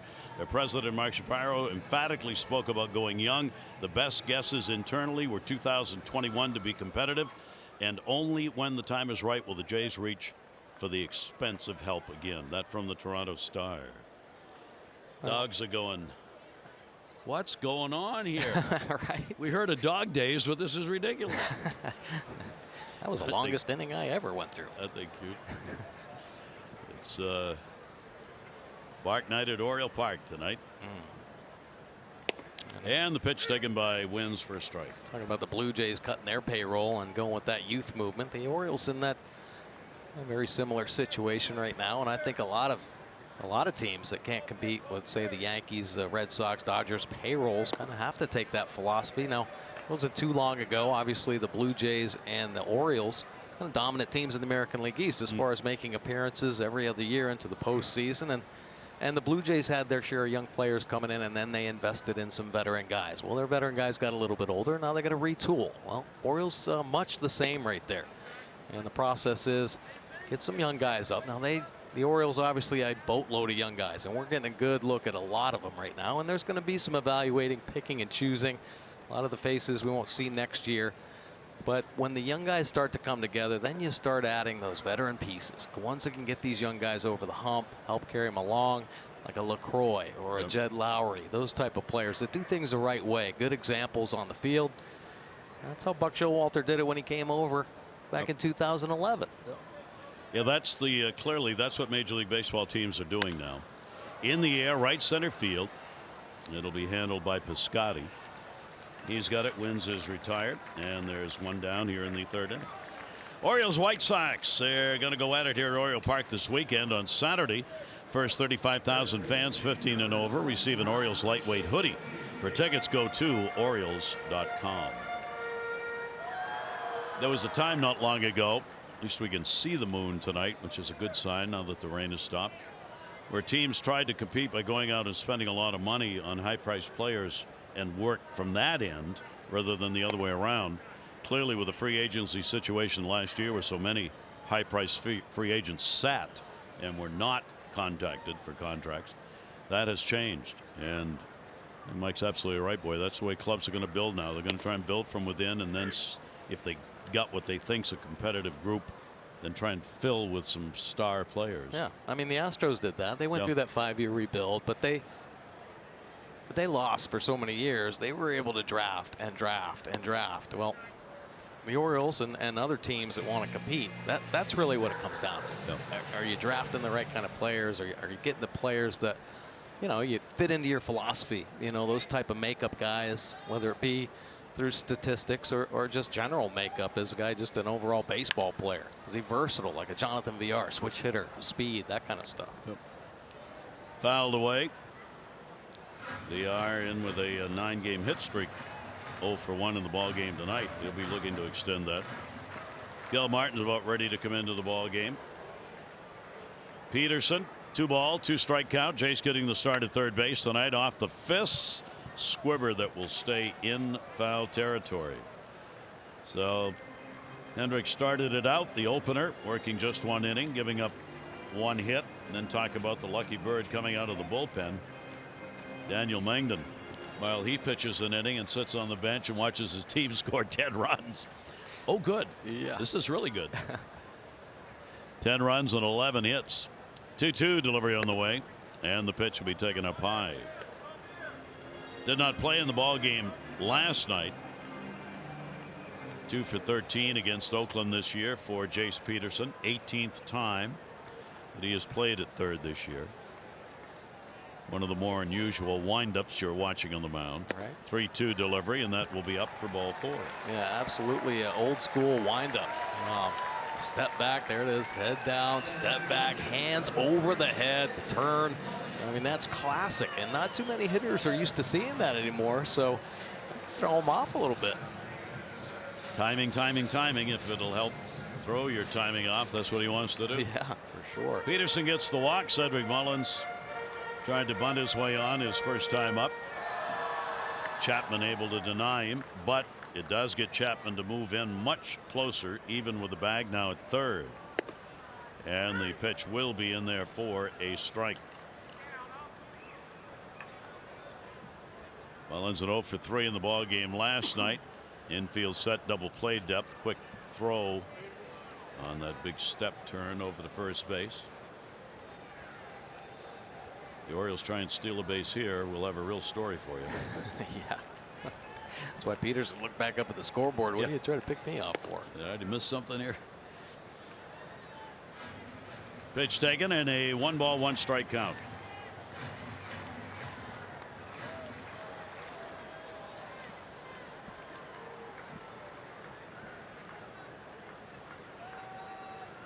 Your team gets 10 runs in 1 inning, and you walk the second batter the next inning. That'll go to center field. They were playing very shallow. Loreno is there to put it away. That one he hardly had to move on. Mullins retired. Our PNC Minor League Insights brought to you by PNC. No better time to act than today. PNC, make today the day. And we're talking about some young players and brought over in trades, and this young man was only 21 years old. Diaz put up some impressive numbers. .285 batting average in his 97 games this year. What's impressive, that on-base percentage, and this is a philosophy that I know Dan Duquette's talked about for 6 years now. On-base percentage. How about a .392 clip, 31 extra base hits in the 45 stakes, consistent contact rate there, and obviously some pretty good speed. So it's one of the young guys that could potentially build around. Pitch will be in there for a strike. Jonathan VR up, trying to extend his hit streak. 9 games, ties a career high for him. .291 over the last 36 games with the Orioles. A most impressive performance at the plate and playing short and second base. 0-1 the count. The hour with a runner at first. There are two down. Pitch on the way. That'll be in the air to left field. Martini is there and puts it away. No olive and ball. No runs, no hits, and one left on base.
Wheel drive RAV4 Toyota. What drives you?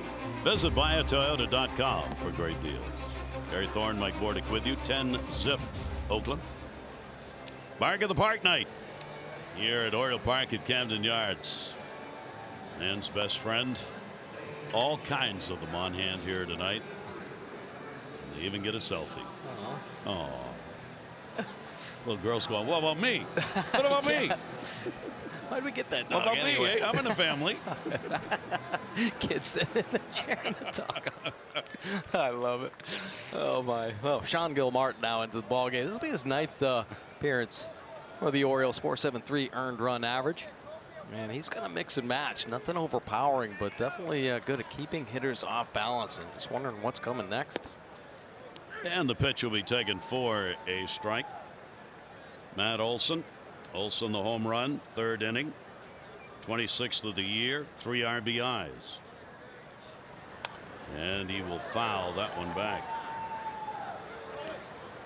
So with that home run, as we mentioned, number 200 on the year, 6th time in A's history that they have had a 200-plus homer season. They are second or third, depending on the day, in home runs in the league. And that will be fouled off. Olson going after a Gold Glove at first base with his performances so far this year. He has really helped their infield solidify their defensive expertise. Yeah, big kid. Nice target over there. And I know some playing over there in Oakland. You better have a big first baseman. And he will get a base hit. So he's 2 for 3. No pitcher of the Orioles is going to go unscathed in this ball game. White Sox come to Oriole Park this weekend on Sunday, September 16. First 20,000 fans 15 and over will receive an Orioles replica BP cap presented by DAB. For tickets, Orioles.com. Now that's a hat. Yeah. Bring your own dog. I got mine on my head. That's pretty good. Really good. That's a really nice balloon feature. Here's Piscotty, a base hit, run scored, and he is struck out.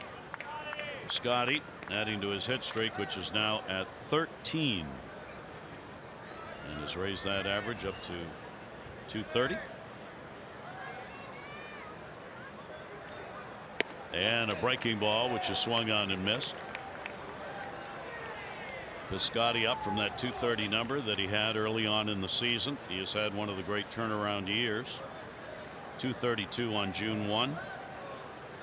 And since then, absolute tear. Breaking ball taken inside. Kind of the story of the offense for Oakland. Yeah, for sure. They're locking in. They like doing damage on the road as well. Tough hitters park out there in Oakland. They save a lot of their damage for the road. 2-1 strike delivery on the way. Good turnover pitch by Gilmartin. Yeah, they actually score more runs, not surprisingly, on the road than they do at home. They average 5.5 runs on the road and 4.2 at home. So yeah, that's Oakland Coliseum. What's it called now? Rickey Henderson Field? That one down the line left field. That's what Ricky said. That is a foul ball. Just foul. Yeah, definitely a good pitcher's park. A lot of foul grounds, a lot of outs in foul territory there. Ball doesn't carry close to the bay. So it's tough to get your knocks there.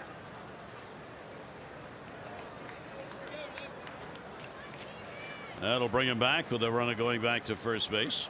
And a great souvenir right there. An Oakland fan on hand comes away with the Baltimore baseball. A number of Oakland fans on hand here at the ballpark last night and tonight for this team. Gilmartin's pitch chopped towards third base. Scooped up. Peterson's got to go to first base. Good play to get the out on Piscotty. Olsen goes down to second. And let's take a look at our notebook. This stadium baseball brought to you by the University of Maryland, University College, 1930. Bounce home runs, no more. Last one hit, 1930, El Lopez at Ebbets Field. And then the league changed the rule, joining the American League. No longer could you hit a home run on a bounced ball at the plate. You'd get a ground rule double. And in '64, the Orioles set the major league records, fewest at bats in a 9-inning game with 19, and they won. And they were playing against the A's. A 1-0 victory in that ball game. Two great pitching performances in that game. Frank Britannia for the Orioles and Bob Meyer for Oakland. Both threw one hitters in that game. Fifth time in American League history that had happened. And the Orioles got the win with only 19 at bats. 0-1 count. Simeon will take a breaking ball. Runner on at second base. One down here in the fourth inning.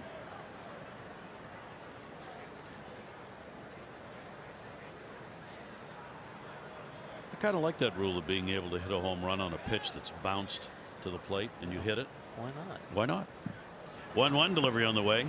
The only player I ever saw hit a bounce pitch was Vladimir Guerrero. Yeah. Yeah, I think Ichiro did it. And I know I've seen Vladimir do it more than once. More than once. I mean, I saw him do it against us one time up in Montreal. I was like, are you kidding me? I mean, he swings at everything. Everything. It's unbelievable. Hall of Famer. Yeah. 2-1 delivery on the way is foul back. Yeah, Vladdy would take those one hoppers that would be 3 feet out in front of the plate that most hitters you just put it away and wait for the next pitch. He'd stay in there and he'd hack away. Incredible. And he'd drive it. Oh, yeah. I mean, he would drive it. It was like playing cricket. Yeah. 2-2 strike count. Olsen on at second base. And a swing and a miss. Went upstairs on that one at 89 miles an hour. Well, there you go. A couple change ups, some off speed pitches. Really setting up this fastball. And the fastball in that inner third looking like about 105 right here. Simeon a little too quick. Gilmartin on for Cody Carroll, who worked an inning. Carroll was charged with 2 runs, 3 hits, walk and a strikeout. 2 down now with the runner at second base. Pitch will miss inside. Martini's had 2 singles already. He has scored twice. Bottom of the order, Martini 2 singles, 2 runs. Lucroy 2 singles, 1 run and 2 RBIs. That's through the first 3 innings. 1-0 delivery on the way. Breaking ball and the good one. Move back in over the plate. The 1-1 strike count from Gilmartin.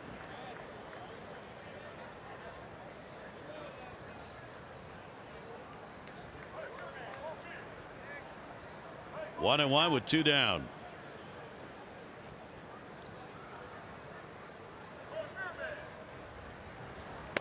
Saw Cobb sitting on the bench over there, having to come out. Just 2 innings worked last night with a different finger problem, a blister. He's calling it a cut.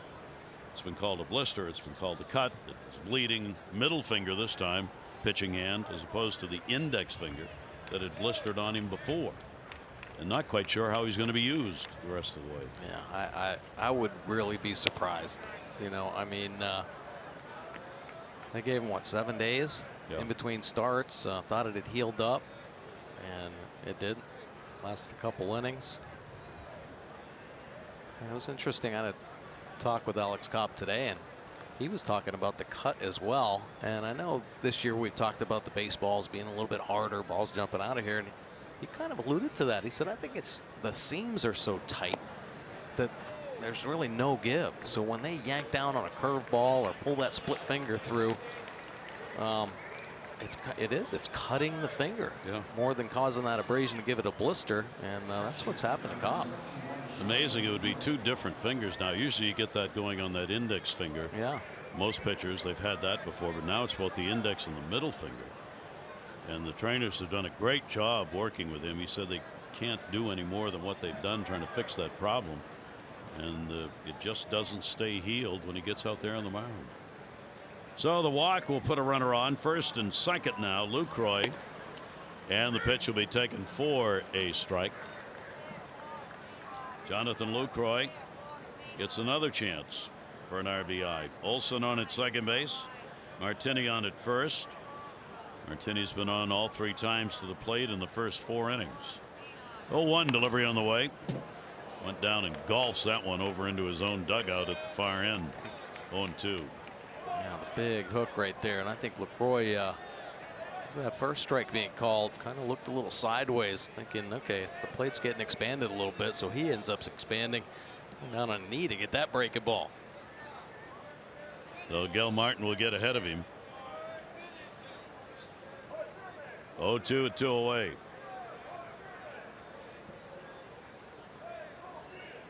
Pitch on the way. Gil Martin got him to expand it a little more. Pitch way outside on him, and somehow he reached over and just ticked that foul. Yeah. Turnover changeup right here, and he reaches out, protecting that outside corner. Ended up being about a foot off the plate.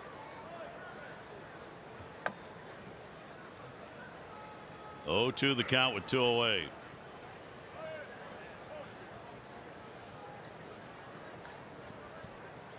Runners off first and second base. 0-2 delivery on the way, and wow, look out. Came back at 90, and that one was up.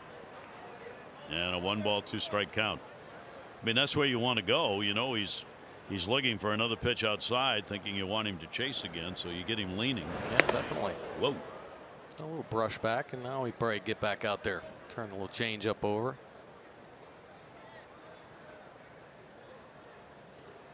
Lucroy 1-2. And again, had to reach for it, pops it up first base. Into foul territory. Chris Davis is there to put it away. No runs on 1 hit, no errors, and 2 are left on base.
mobile. Well, it is bark in the park. Yeah, second bark in the park this year. And how about the selfie pose? 5.2 seconds. That's a long hold right there for that beautiful dog. And here, kisses. 10 kisses. Well, we saw the A's get 10 hits in an inning. How about 10 kisses by this pup? And definitely the best dressed dog. Wardrobe choice, 100%. That's all O's gear right there. This is the best one, though. The share probability, 0. This dog is looking at his owner like, are you kidding me? How about some of that dog right there? No chance for that pup. They're having a great time at the ballpark. Unfortunately, hey. I love that hat. That dog had that hat on earlier. Had its head between 2 seats. And all you could see was the eyes and the hat. Right, yeah, I saw great. that. Yeah. Great shot. Here's Mancini. Looked like an Oriole fan. Did. Exactly. A little down. Yeah, pretty well sums up the season. Yes. 1-0 count on Trey Mancini. Mancini a base hit. Bottom half of the 4th inning. Ground ball will go to third base. Chapman on the big hop. Running throw, and there's that reach of Olsen again to haul it in. Yeah, man. Better than a big target over there. Now, the Oakland Coliseum, they've got more foul ground than any other park. So as an infielder, it's a little intimidating sometimes cutting it loose. But you get a big target like Olsen over there, helps you relax a little bit, knowing that even if it gets away a little bit, you got the big man over, haul one down. Olsen going to the top to get this one. That'll bring up Adam Jones. For Adam, he flying out to left. First time up. Adam with a 6 for 14 against Oakland on the year. And a big 294 lifetime average against the A's. He will take the fastball in there for a strike. One of the great advantages for a pitcher in Mengden's situation. Throw all the strikes you want. You got a 10-0 lead in the ball game. 0-1 delivery on the way. Kind of rode in on him a little bit to right field. Piscotty will get there. 2 down here in the 4th inning. Well, the Orioles invite fans ages 21 and over to enjoy an Oktoberfest celebration when the Orioles host the first O's-toberfest. That'll be at Oriole Park here on Friday, September 28th. Special ticket packages include an exclusive pregame party featuring a variety of Oktoberfest-style beers, a limited edition 22-ounce O's-toberfest ceramic beer stein, and a game ticket. Go to Orioles.com/O's-toberfest. Cheers. Here's Chris Davis. Davis will take the pitch down low for a ball. Chris reached on an error. First time up. He's battling an 0 for 15 as he stands in. 1-0 delivery on the way. May have caught a bit of the foot, I think, as he will limp out of the batter's box. I think he got himself pretty good right there. Yeah, Davis's bat started to come around a little bit, but getting in a little bit of a funk again. And he just whistles that down off the front shin. Oh, man. Ball ends up going all the way out to second base.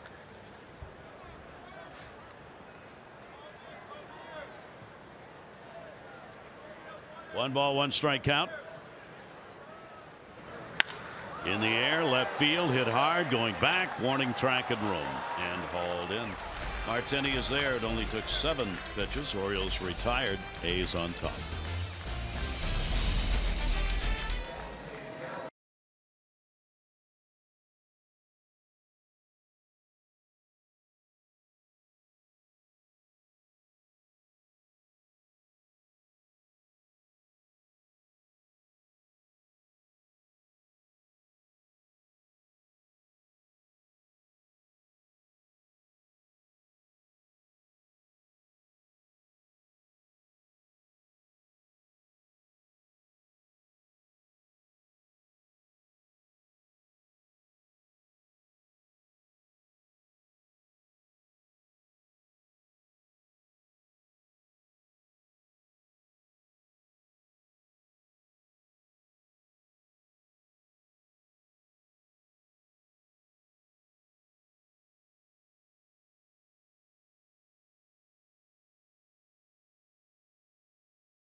against the A's. The A's trying to make it to the postseason, but Chapman picking up 2 RBIs. These are all RBI hits. Lowry driving in a run. Davis driving in a run, and this is the 3rd inning only. Olsen with a home run, 3-run shot right there. And how about this one? LaCroix taking a base hit up the middle to score Semien, and Chapman finishing things off. 3 RBIs for Chapman that inning. How about 10 hits, 10 runs scored in the 3rd inning for the A's? Geico, 15 minutes could save you 15% or more on car insurance. Visit geico.com to see how much you could save. Gil Martin stays on the mound for the Orioles as we go to the 5th inning. Loreno at the top of the order. Drew a walk and scored. He is singled, and he is popped out. The major league record for most batters faced to start an inning before an out was recorded is 12. Happened twice. The Orioles, that record has not been broken in this game. There were 11 A's that came to the plate in that 3rd inning Mike was talking about before an out was recorded. 11. And the major league record is 12. Close. You're very happy as a team, at least not to be in that category. That ball will take a hop to the wall on his way to second base. Loreno will go in with a double. So he's got his 2nd hit of the night, as he is 2 for 3, and that's a leadoff 2-bagger. So much to see and do in the beaches and islands of Sarasota, Florida's Gulf Coast. Go beyond the stadium to the area's beaches known to be some of the best in the world. Plan now at visitsarasota.com.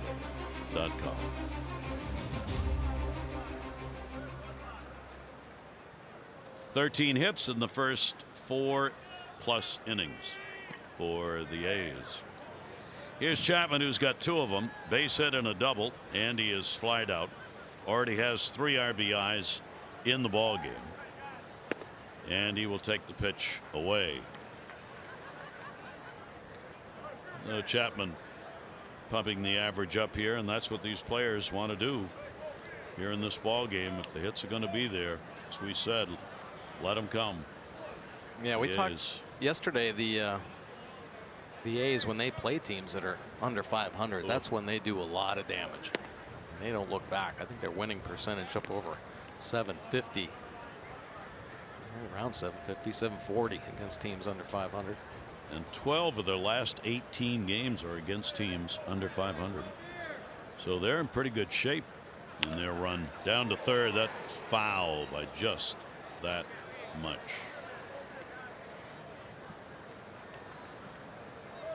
Talking with some of the Oakland folks today, both immediately affiliated with the team and those who follow it. Chapman may be the best player this year they've had all around. They think he's played as well offensively, defensively as anybody on the team. He is the leader in the major leagues in runs saved by defensive play at 3rd base or any other position. He's saved more runs than any other defender in the majors. Well, we kind of highlighted a play he made last night, and he had started on the outfield grass.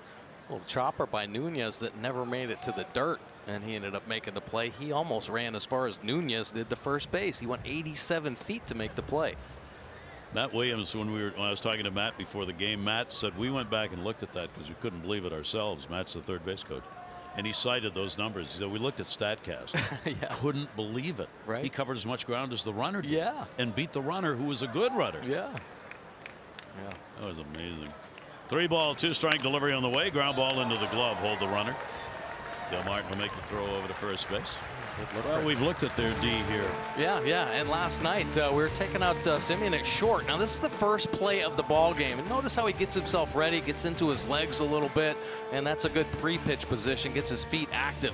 Now take a look at Chapman and Semien together. This is the end of the ball game. Both of them getting into their legs. Now at 3rd base, you could stay a little lower. You got to be more athletic up there. This is the play. 87 feet back on the grass, and now in on the grass. How about a half a second for the exchange? I mean, barehanded it, but that's an impressive play right there. And I see the left side kind of sinking up defensively. One of the most important things, and a lot of times overlooked, just that pre-pitch, the ability to get your feet going will help add to the range. And we kind of witnessed it right there with the third baseman Chapman making that play. And of course, Simeon's made improvements over there. He looks much more athletic out at shortstop. Yep, they're playing really well. 0-1 delivery on the way, will be taken outside. Lowry's got an RBI base hit. 1 for 3 in the ball game. Come on, Judd, you got to catch up. 1 hit. Yeah. What's going on? He's got a runner on at second base, though. Lowry having a career year.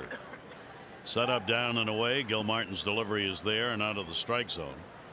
He's got career highs in walks, home runs, RBIs, on base percentage, slugging, on base plus slugging, and in runs created. Best he's ever had. And looking at some numbers from the Oakland people, this is the best season an Oakland second baseman has ever had. Wow. Wow. 2-1 delivery on the way, inside corner strike. Well, impressive stuff. Obviously, a player like Jed Lowry, he become a veteran guy. What's he got, like 11 years? Got over 10 years, I think, in the big leagues. And then it becomes a matter, can you stay healthy? Can you get out there every day? But your knowledge has built so much in the game. You've had so many repetitions that if you can stay healthy, avoid that injury bug, you're probably going to do some good things. And he's at that prime age where he's healthy, and boy, the game is coming together for him. Gil Martin able to get him on the strikeout. 2 down. Breaking ball there to get him. 78 miles an hour. Saw how he threw that. The middle finger, actually, the pressure finger, getting on top. That break. So now with the runner at second base and 2 away. Chris Davis with a K. Base hit RBI. He's 1 for 3, and he has scored a run. In the air, left center field. That's in the yard. Stewart back and will make the catch. No runs, 1 hit, no errors, and a base runner left on at second.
Two, David Price has left 68 batters looking, called third strike, second in the majors, only to Corey Kluber in that number. Price is on the mound tonight. Red Sox looking to win their 100th game for the first time since 1946. They've already clinched their playoff spot. Aaron Judge may return for the Yankees as early as next week. Fansided.com saying he's going to take some heavy duty action this weekend BP wise. See if they can get him back.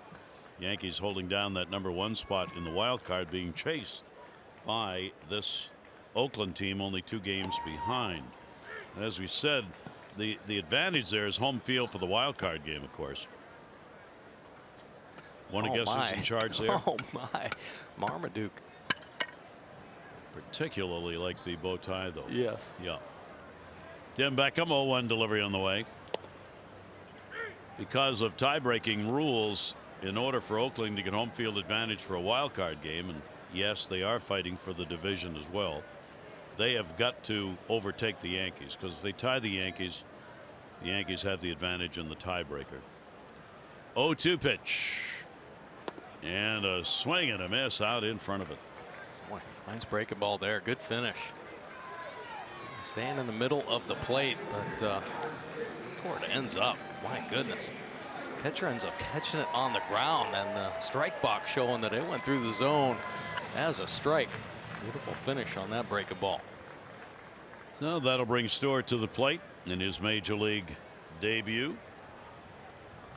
First at bat, he popped out.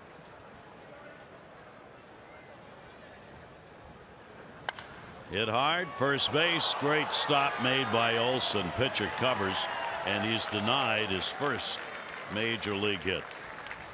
Wow, nice play down there. We've been talking about potential Gold Glove winner. And a beautiful 3-6-1 double play, and this guy's baseball almost scooting by him there, but the length, all of a sudden the extendo glove coming out. Nice play there. And his father on the left there going, oh, so close. Yeah, not easy to get hits at the major league level. Reginald Stewart, that's his dad. Diana's the mom. Brooke, fiance on hand. Brother Keegan's here as well. Yeah, we see you. Yeah, enjoy the night. 2 down, nobody on. And the pitch taken for a strike. Wins flied out his first time up.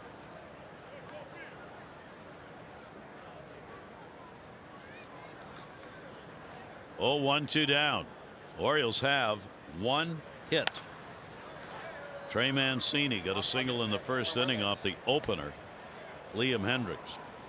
That's the only hit they've had. They've had another runner. Davis reached on an error. And 1 walk. Jace Peterson got that in the 3rd inning. Orioles last night only the 2 runs on 6 hits. Breaking ball, wow.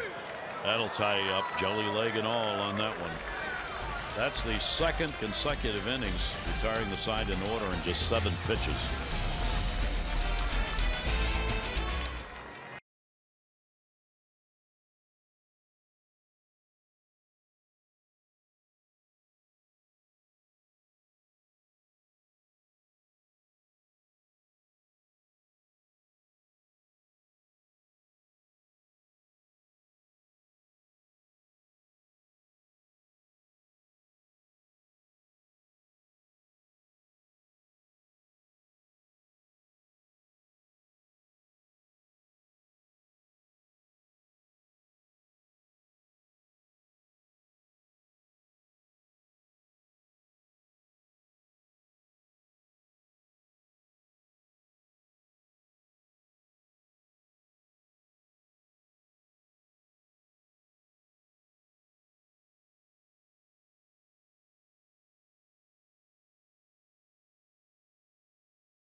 Orioles Pet Calendar, presented by Pet ER.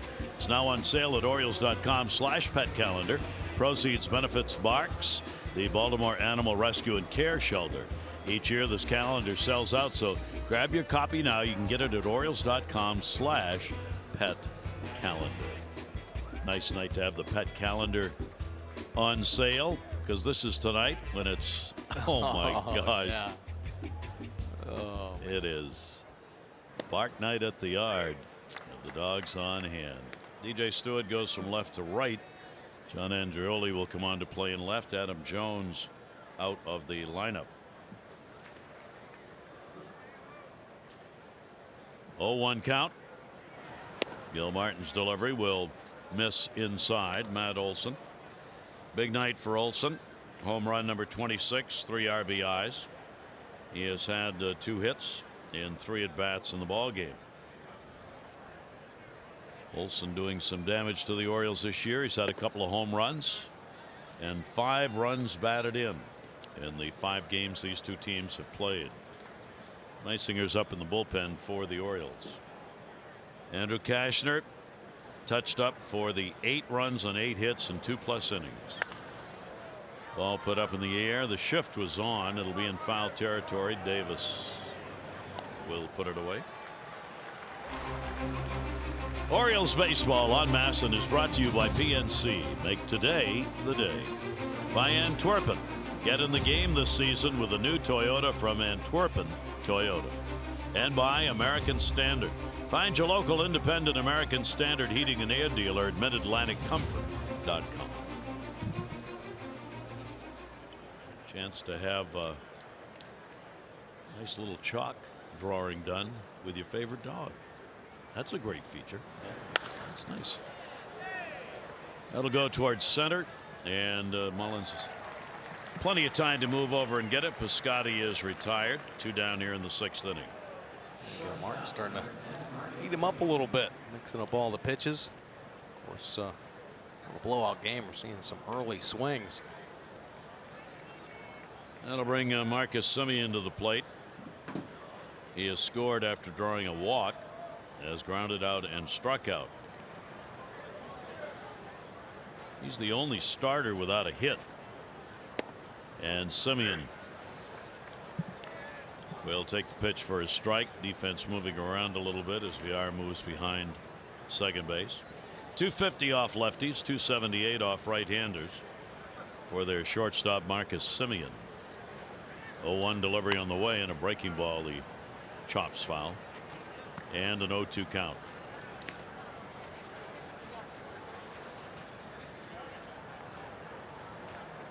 Semien, 258 lifetime hitter against the Orioles. He's had a couple of home runs in his career against O's pitching. Neither of those coming this year. Set up way outside. 0-2 is there, and a 1-ball 2-strike count. Talking about the fact Houston had already won their ball game today. They got a 5-4 win over the Detroit Tigers earlier this afternoon. 1-2 pitch. Breaking ball will miss. Tampa Bay won again. 3-1 over Cleveland. Another day game. Cleveland's going to win their division, of course. The National League, the Dodgers beat Colorado 8-1 day game today. Dodgers now just 1 game behind Colorado for the Western Division lead in the National League. 2-2 delivery on the way, and that turns inside. Cardinals did lose today. Pittsburgh beat them 4-3. Well, the Cardinals are up 2 games in the wild card spot, and they now trail in the division by 4. 3-2 delivery, and that goes down the left field line. That's going to fall in for a base hit. Runner will stay at first. Nice play to get it back in. Andreoli got over there, cut it off. It was headed to the corner. So now all starters for the A's have had at least 1 hit as Semien delivers a single to left. Semien battling with that one. 2-strike approach, going down to get him some. How about Tampa? It's passing Seattle now in the wild card. Now they're back of Oakland. Yeah. They're probably not going to make it 8 games out, but still pretty impressive run they've been on. Yep. Amazing year for them. Here is Nick Martini. Martini, a veteran. He's 28 years old. Cardinals organization 7 years before Oakland signed him as a minor league free agent at the end of last year. Out of Kansas State University, where he played his college ball. Ground ball will go to second base. Bobbled. Play's got to go to first, and they will get the out there. They are able to get it. No runs on 1 hit, no errors, and 1 left on.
And a 10-0 lead for the A's.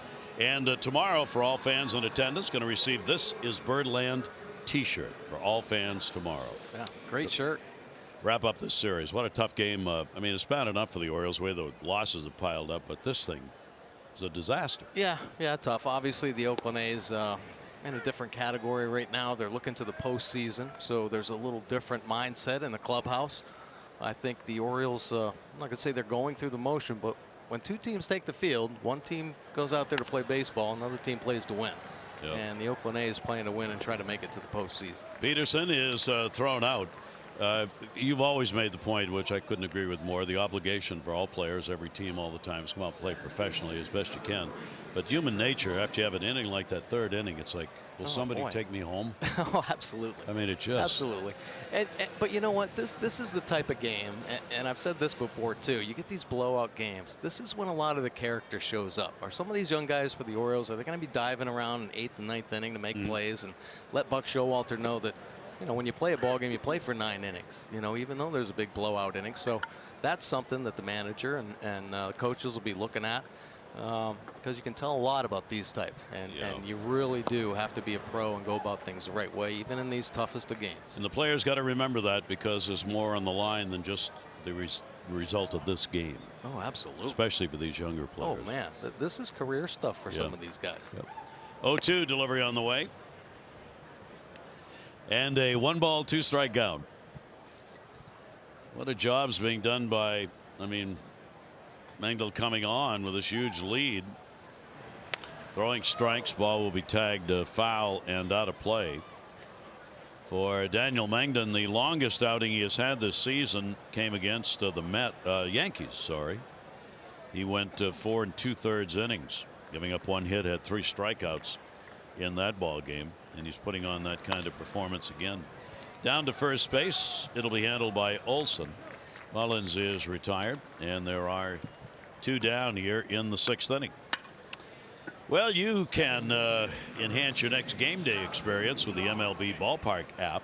Access and manage your tickets, enjoy check-in offers, exclusive content, and much more.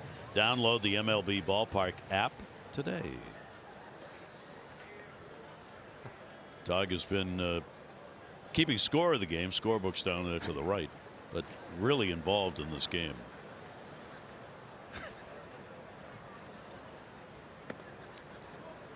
Quite a group of breeds, different breeds. I mean, you don't see the same dog.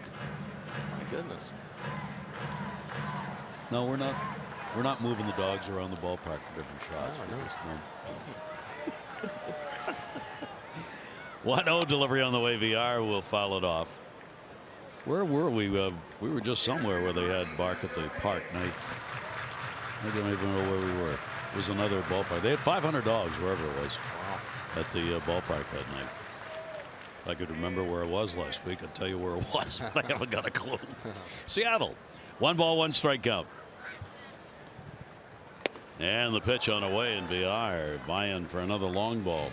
He has flied out left and center, trying to continue that hit streak and get a new career high 10-game streak if he can pick up a base hit here in this ball game.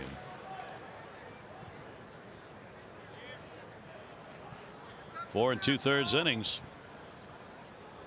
worked in the ball game so far by this reliever, and that one will be fouled off. And as you enjoy a Miller Lite, look forward to the whole true moment later in tonight's game. Liam Hendricks was the opener tonight, and then this right-hander came on and shut the Orioles down. Daniel Mengden. 1-ball, 2-strike count. And a foul tip held on to for the strikeout. That'll be strikeout number 3. And the Orioles retired in order, trailing at 10-0.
I think the dog went to sleep and has not moved.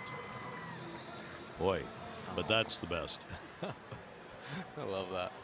Oh, man. Backpack, comfortable, enjoying the game, and winks. What more could you ask for? Ryan Meisinger now in the ball game. This will be his 12th appearance for the O's. He's have a 3.0 earned run average. A little better luck, obviously. Getting hit a little bit up here. The home run ball hurting so many guys. Meisinger, he's not able to escape it either. 6 home runs given up. Good job by Gilmartin out of the bullpen. Ground ball will go to first. Davis on a backup and shift it around. Meisinger gets over on the coverage, and Jonathan Lucroy is retired, one away here in the 7th inning. Valera's go on to play at second base. VR out of the ball game.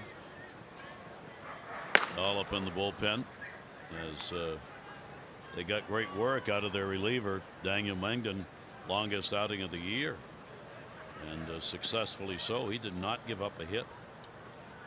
Well, I know you were talking about him having some success in AAA, and I think a big reason why they actually recalled him, doing so well, actually settling in down there and figuring some stuff out. I mean, he's a guy that I think down the road they're going to be really counting on, and he's one of those guys who talked about the tough first inning stuff. So I think he just settle in a little bit more. I mean, that was pretty impressive what he was doing there. A lot of strikes, stayed with it. That ball headed to the gap, way back, and that's going to hit the wall along with Stewart. Thinking about 3, and he'll go in easily. So Ramon Laureano delivers a triple with 1 down here in the 7th inning and a 3-hit ball game. Just a home run shy of the cycle. Stewart tracking pretty good, but ended up running out of room.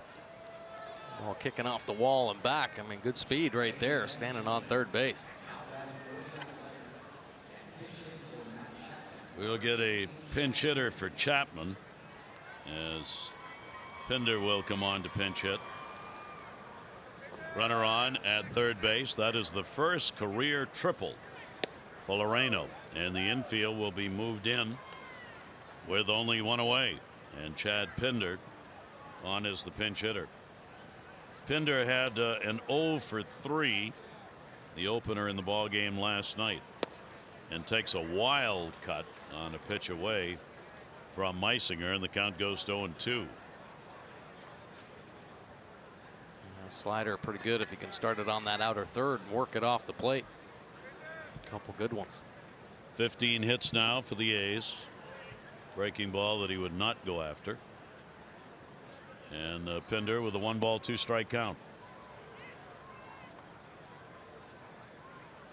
All the runs coming. 3rd inning. 10 runs, 10 hits. 1 and 2. Infield will stay in. Pinder will foul it to the screen.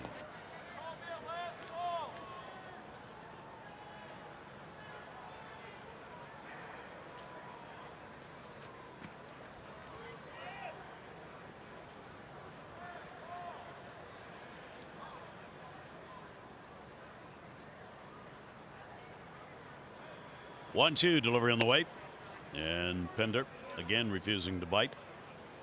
Will get the count evened up at 2 balls and 2 strikes. Got his first home run Saturday. First time since July 13. Did it against the Giants. Been a while. 29-game homerless streak. Longest of his career. He'll go after that pitch this time, and he gets him. Yeah, bit on it early in this AB, and finally able to stick that slider in the same spot. Started on the outside corner, then working off the plate. Good pitch there. Nice solid tilt on the slider. Pinder a little early and swinging over the top. So both teams clearing their benches here. Barreto will come up. Franklin Barreto will hit for Lowry. Lowry had an RBI base hit in 4 times up. This is going to be the 19th at bat in this ball game with a runner in scoring position for Oakland.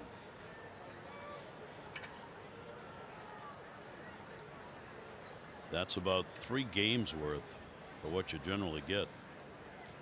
This is another player called up from AAA, came up with the expanded roster, 6th time called up this year.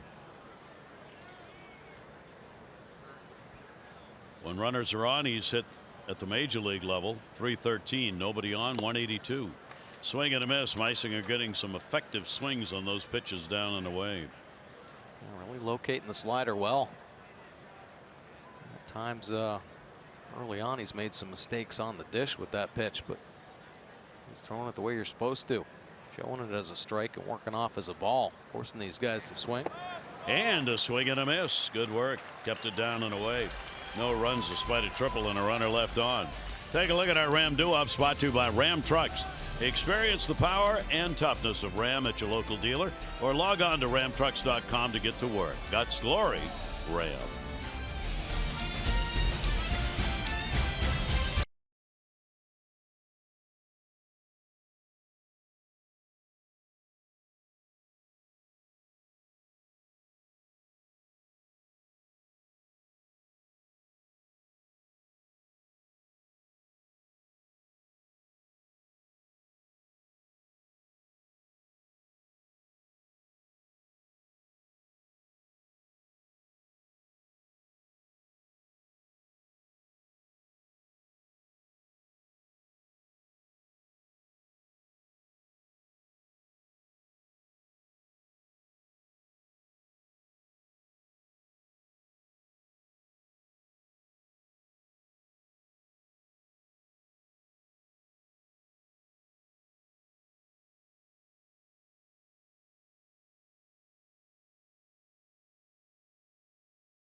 Tomorrow, Dylan Bundy will be on the mound against Brett Anderson, who's coming off the DL. Coverage on Masson begins at 6:30. O's Extra presented by Southwest, followed by game coverage at 7. All the access you need right here on Masson. Barry Thorne, Mike Bordick with you, and lots of beautiful dogs on hand here tonight. There's a bark at the park here at Oriole Park for this 2018 season. To the bullpen, and here's Dahl, and the first pitch away for a ball. Take a look at Ryan Dahl's numbers. This will be his 23rd appearance, 5.31 earned run average. Got that 19 punch outs in 20 and a third innings of work. Opponent sitting 273. Not an overpowering fastball, but pretty good slider mixed in there.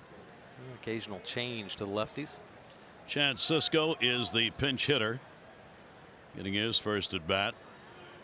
Couple of home runs, 16 RBIs, a 185 average. Sisco in for Trey Mancini. And a big swing.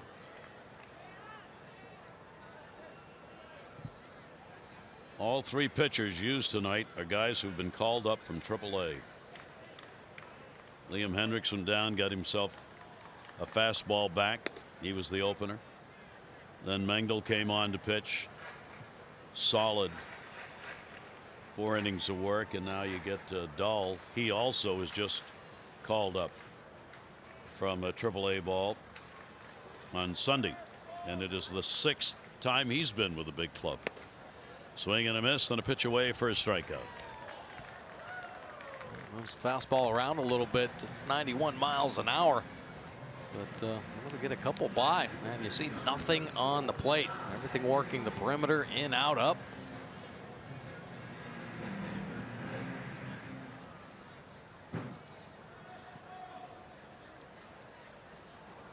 So Dahl getting the strikeout, start his performance.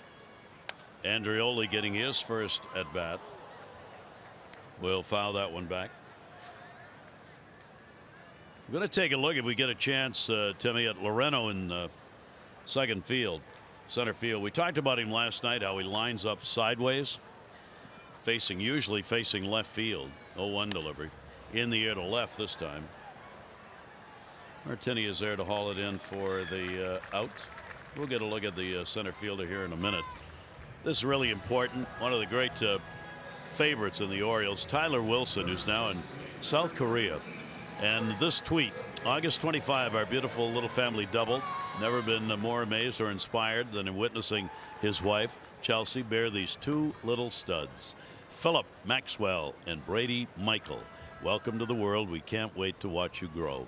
Congratulations to Tyler and his wife, twins born. Wow. How about Congratulations, that, huh? Tyler. He's doing well over there, too. Yes, he is. Yeah. Good stuff. UVA students. Member of the Orioles. Really well liked, hard-working young player. So happy he found a place to continue his baseball career. Yeah. You know, I was checking out some of his numbers, and a lot of guys go over there. Yeah. You know, and then they kind of end up resurfacing a few years later and find out what works. Well, he's made 23 starts this year, 19 of them quality starts over there. Got 9 wins with a 3.07 earned run average. Pretty solid year right there. And now a couple new babies right there. Good for him. Yeah, good stuff. That'll make you pitch even better. Yeah, for sure. Yeah, got 2 extra miles, baby. Exactly. You better pitch better. 2 ball 1 strike count on Chris Davis. Down to first. That's fair ball. Olsen will make the flip and got there just in time. Angel Hernandez on it. Made the call fair foul. Then had to get over to the bag on the coverage. Watch where this one went. Yep. Right over the bag. Olsen waited. Orioles retired.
P.J. Stewart, first-round pick back in 2015, looking for his first major league hit in his first major league start, and he smokes it down the line, 106 miles an hour. But oh my goodness, hey, nobody's going to be surprised if Mr. Olsen wins the Gold Glove and he takes his first hit away. Stewart back to the dugout, still looking for that first knock. Corbin Joseph has come on to play at first base. Chris Davis out. And Matt Joyce is going to be the pinch hitter. And Joyce goes down the left field line, and Andreoli over to get it. So Joyce on a pitch retired, one away here in the 8th inning. Turned into a spring training game here with everybody getting a chance, and with these expanded rosters, there are a lot of everybody's. All right. And Mark Canha will come on to pinch hit for Olson.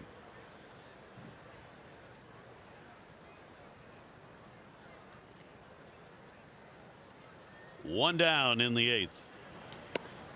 Swing and a miss on it. I think I may have shortchanged Mangdo, the pitcher, who's going to get the win in this ball game. I think I said 4 innings. He pitched 5. Did not give up a hit. 1 walk and 3 strikeouts in a career season high, rather, 5 innings. He's got a chance to pick up his 7th win. Now, if I'm Liam Hendricks, who started the ball game as the opener, I would take all the credit.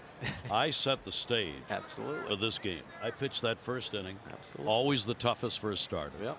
I got him out. I didn't allow a run. And then let you guys take over. Yeah. Well, we'll use that in arbitration. Exactly. Exactly. See how it goes.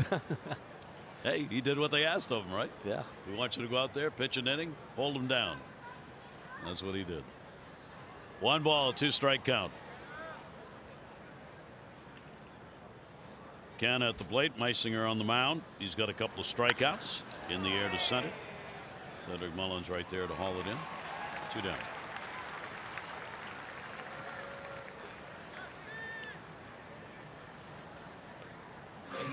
Amazing. 1 inning of offense. I mean, that's what happened last night. Last night they only scored 3. It was again the 3rd inning. They got 3 runs on 3 hits in the ball game last night and won it 3-2. Then they get 10 runs on 10 hits in the 3rd inning tonight, and they haven't scored a run since. Not that they've needed to. It should be taken for a strike. Dustin Fowler. Fowler pinch hitting for Piscotty. Piscotty got his job done tonight as he extended his hit streak to 13 games. He got a single in that big 3rd inning. Went 1 for 4. Paul Fry in the bullpen. 1 ball, 1 strike pitch, going to bounce off the top of the mitt.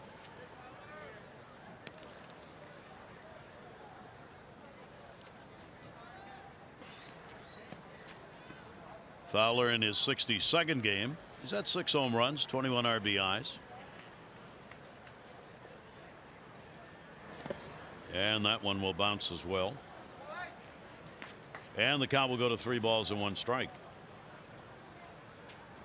Oriole pitchers have only surrendered 3 walks, but the trouble is 10 runs. And a long night for Oriole pitching coach Roger McDowell. Pitch will be taken inside for a ball. 10-15-1 for Oakland. 0-1-0 for the Orioles. A combined 1 hitter being pitched at the moment. Well, every time Cashner takes the hill, the Orioles don't score any runs anyway. Yep. So, I mean, Cashner coming in with the 2nd lowest in all of Major League Baseball run support.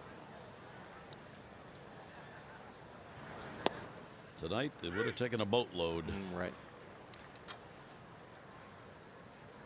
Ball games out in Oakland. We talked about how close they were. 6-4, 2-0, and 2-1, all won by Oakland. Another 1-run ball game last night, won by Oakland. Tonight's going to be a difference maker in that regard. The Orioles came in hitting only 182 against Oakland in the first 4 games played. And Oakland was hitting only 207. Well, that's going to go way up. Ball's going to get away. And down to second base goes Fowler.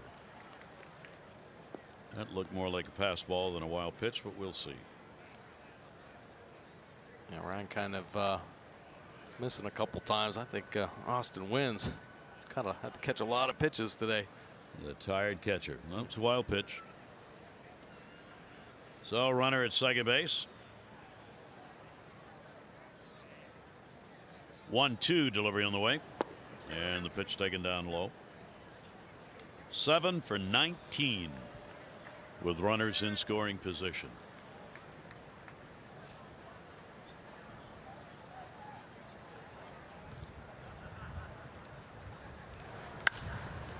High pop up center field. And Mullins will be there to put it away. No runs, no hits, no errors, and a base runner left on.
Mason.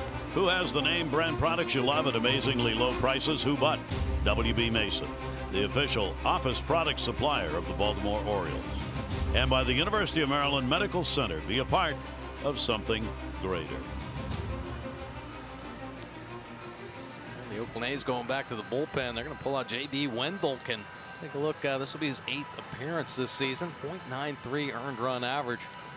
Pretty impressive stuff in a small sample size right there. But a couple years ago, he was up and down with this team. He's only 25 years old. Last year, unfortunately, the Tommy John surgery set him back. So opportunity here. 171 opponent batting average. Pretty good stuff. Mid-90s fastball. At times he'll pop it up there about 98. And a little curveball and change to go along with it.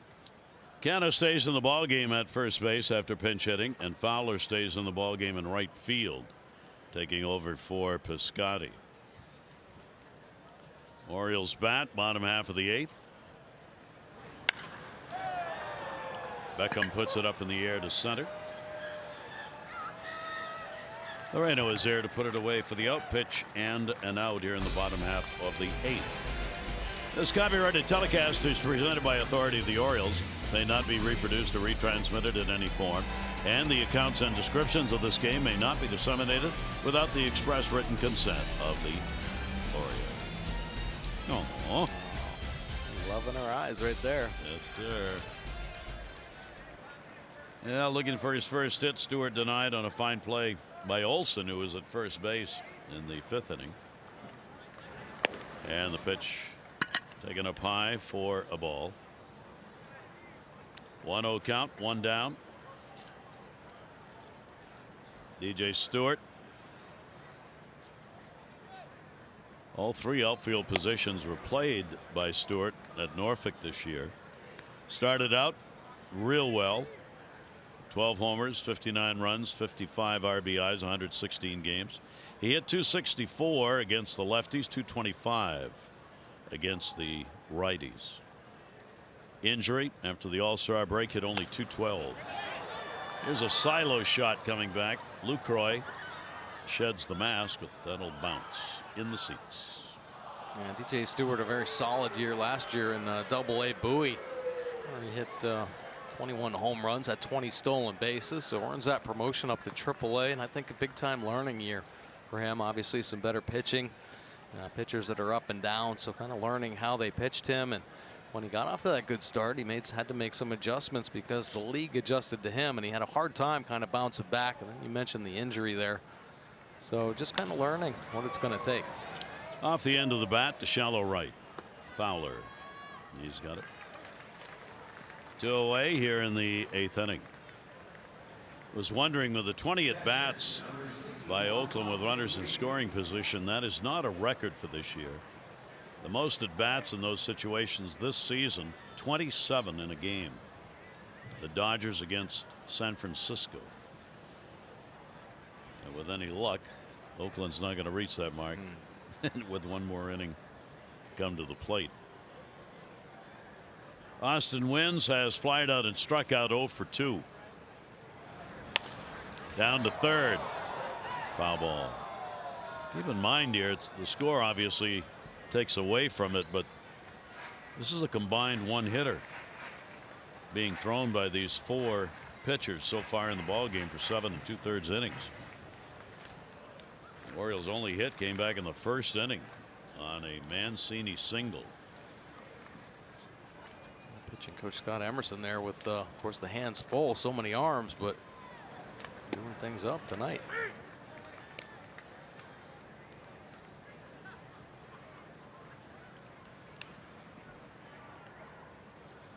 I hear a dog barking. 0-2 count, 2 down. Which will be taken outside. Orioles have not been held to only 1 hit this year. Twice they've been held to 2. Once by Cleveland and once by Toronto. 1 ball, 2 strike count. Wins. He'll take care of that. No, he won't. Sorry. If it's not Chapman, it's Pinder. Then give me a break. Wow. How many Gold Glove third basemen can you have on one team? Look at the stop he makes. Chad Pinder. That's the first play defensively he's made in the ball game, and a 1-2-3 inning.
That's transparency. And by Johns Hopkins Orthopedics. When you have a setback, they set you up for a comeback. With Mike Bordick, I'm Gary Thorne, Camden Yards. The Orioles trailing at 10-0 with the Oh my goodness. beautiful creatures on hand here at the yard. Bark night at Oriole Park. Paul Fry coming into the ball game, 4 earned run average, 25 punch outs. He's been exceptional here at Camden Yards. A little rougher on the road, but I think he's been impressive. I wouldn't be surprised if he's a major part of the Orioles bullpen next year. Martini at the plate. Martini's had 2 singles and a walk. He's gotten on base, scored 2 runs, both of them, both hits, both runs came in the same inning in the 3rd. Nunez has come on to play at third base. Valera goes from second to short. Peterson goes to second base. So we've had Mullins play the whole ball game. Stewart has played the whole game in his major league debut and wins behind the plate. Infield now has got Nunez, Valera, Peterson, and Joseph in the infield. Corbin, Joseph. 0-2 count. Martini, their left fielder, will go towards second. Line drive in the air. Peterson, welcome to second base. Let's take a look at our Ford drive of the game. Take a look, third inning. Of course, it was a monster inning, capped off by this shot by Olson, his 26th home run of the season. High launch angle at 37 degrees, traveling 383. And of course, that third inning, 10 runs put on the board. Slugging A's. Hurry to your local Ford dealers for great savings on cars, trucks, and SUVs. 10,480 on hand here at the ballpark. They announced attendance tonight, 10,480. UVA night at the ballpark, college night. The Dogs on hand. No, we didn't count them as part of the attendance. Should have. Here's Bo Taylor hitting for Lucroy. One down, top of the ninth inning, and the pitch will be taken down low for a ball. Taylor getting his first at bat in the ball game. Called up with the expanded roster on September 1st from Nashville. Major League debut was made that night, September 1 against Seattle. He's a 5th round selection, 2011. 1 ball, 2 strike delivery on the way. And a swing and a miss, and he's down 2 away. Front making some good pitches. Nice slider right there. Even nothing on the plate. Working the edges. Good pitch. 2 down and nobody on. Loreno at the top of the order. Ramon Loreno, their center fielder.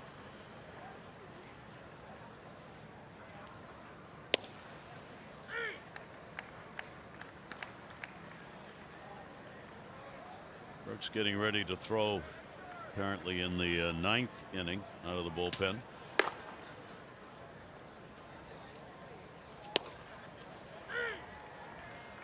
Oh, 2 the count. Moreno, a home run. He's got a cycle. Triple, double, single, a walk, and he is popped out. Their center fielder, 0-2 delivery to him, and that will be up high. Yeah, an 0 for 5 last night. Yes, he did. Made up for it tonight. Well, Here you see the last cycle in 07. Mark Ellis against the Red Sox. Boy, was he a good player. Oh. 1 ball, 2 strike count. And got him on a called strike. So good job by Fry. A couple of Ks, retires the side in order. Bottom of the 9th inning coming up. Can the Orioles get more than 1 hit and get a run?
the Brewers organization to help Add some arms to this rotation and bullpen. 27th game this year, 3.35 earned run average, and he's developed a pretty good sinker. His ground ball rate 55%, so he's looking to keep this infield busy.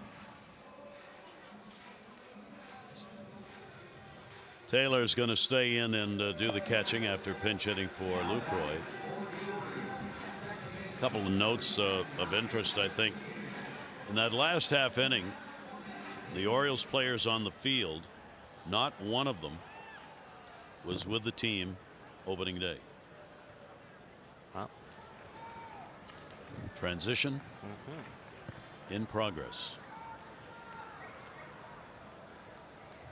Delivery on the way. And here are 1, 2, 3, 4, 5 Oakland pitchers. So far, it's a one-hitter.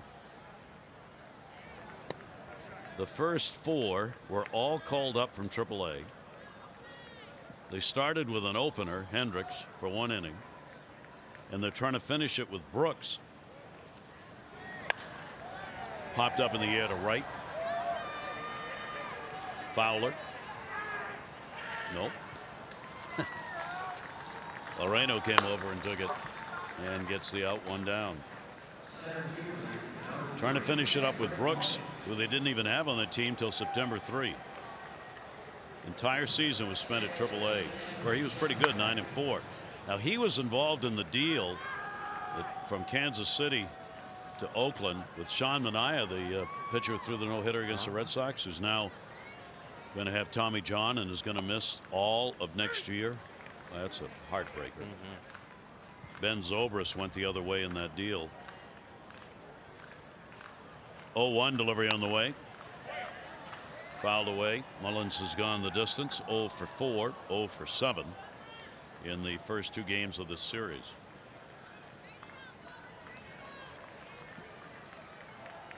So 1 big inning, enough.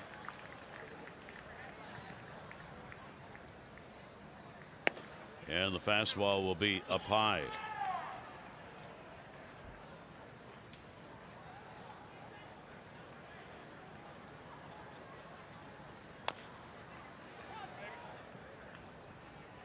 Milwaukee, where Brooks was assigned, didn't do anything. He never appeared for him. They designated him for assignment. So here's another guy. This is so typical of Oakland. They pick up these players nobody's ever heard of, that nobody wants apparently. Up the middle, hit him on the foot, knocked it down. Brooks gets the out. 2 down. That was hit hard. Yep. Took it right off the ankle. He says he's okay. Pinder coming over to check. So will Marcus Simeon. Brooks wants to finish it up. 2 down, nobody on. Rivik Valera will get his first at bat. Mengden will get the win, 7-6. Cashner will take the loss, 4-15 on the year. Pitch is in there for a strike. And unless Orioles can get a hit here, this is going to be the first time this year they've been held to 1 hit. They've been shut out 13 times on the season. For Oakland, this will also be their 13th shutout if the Orioles don't score. But this will be a pretty amazing 5-pitcher, 1-hit shutout. And that's over to the seats and out of play.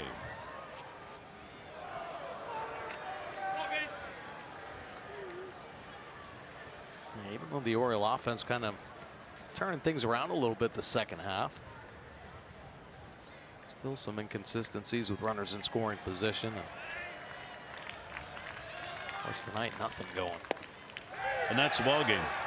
Strike taken on the inside corner. The Orioles are shut out on a 1-hitter and lose this one after a 10-run, 10-hit 3rd inning and a 10-0 win. And the Orioles have lost 6 in a row, 6 wins in a row for Oakland. Series will wrap up tomorrow. Dylan Bundy will take the mound against Brett Anderson. Our coverage on Masson will begin at 6:30 with O's Extra, presented by Southwest, followed by game coverage at 7. This has been a Masson presentation. Tom and Rick standing by, wrap up game number 2. And the final in this one is 10-zip in favor of the A's. For Mike Bordig and all of our crew, I'm Gary Thorne. Thanks, everybody. Adieu.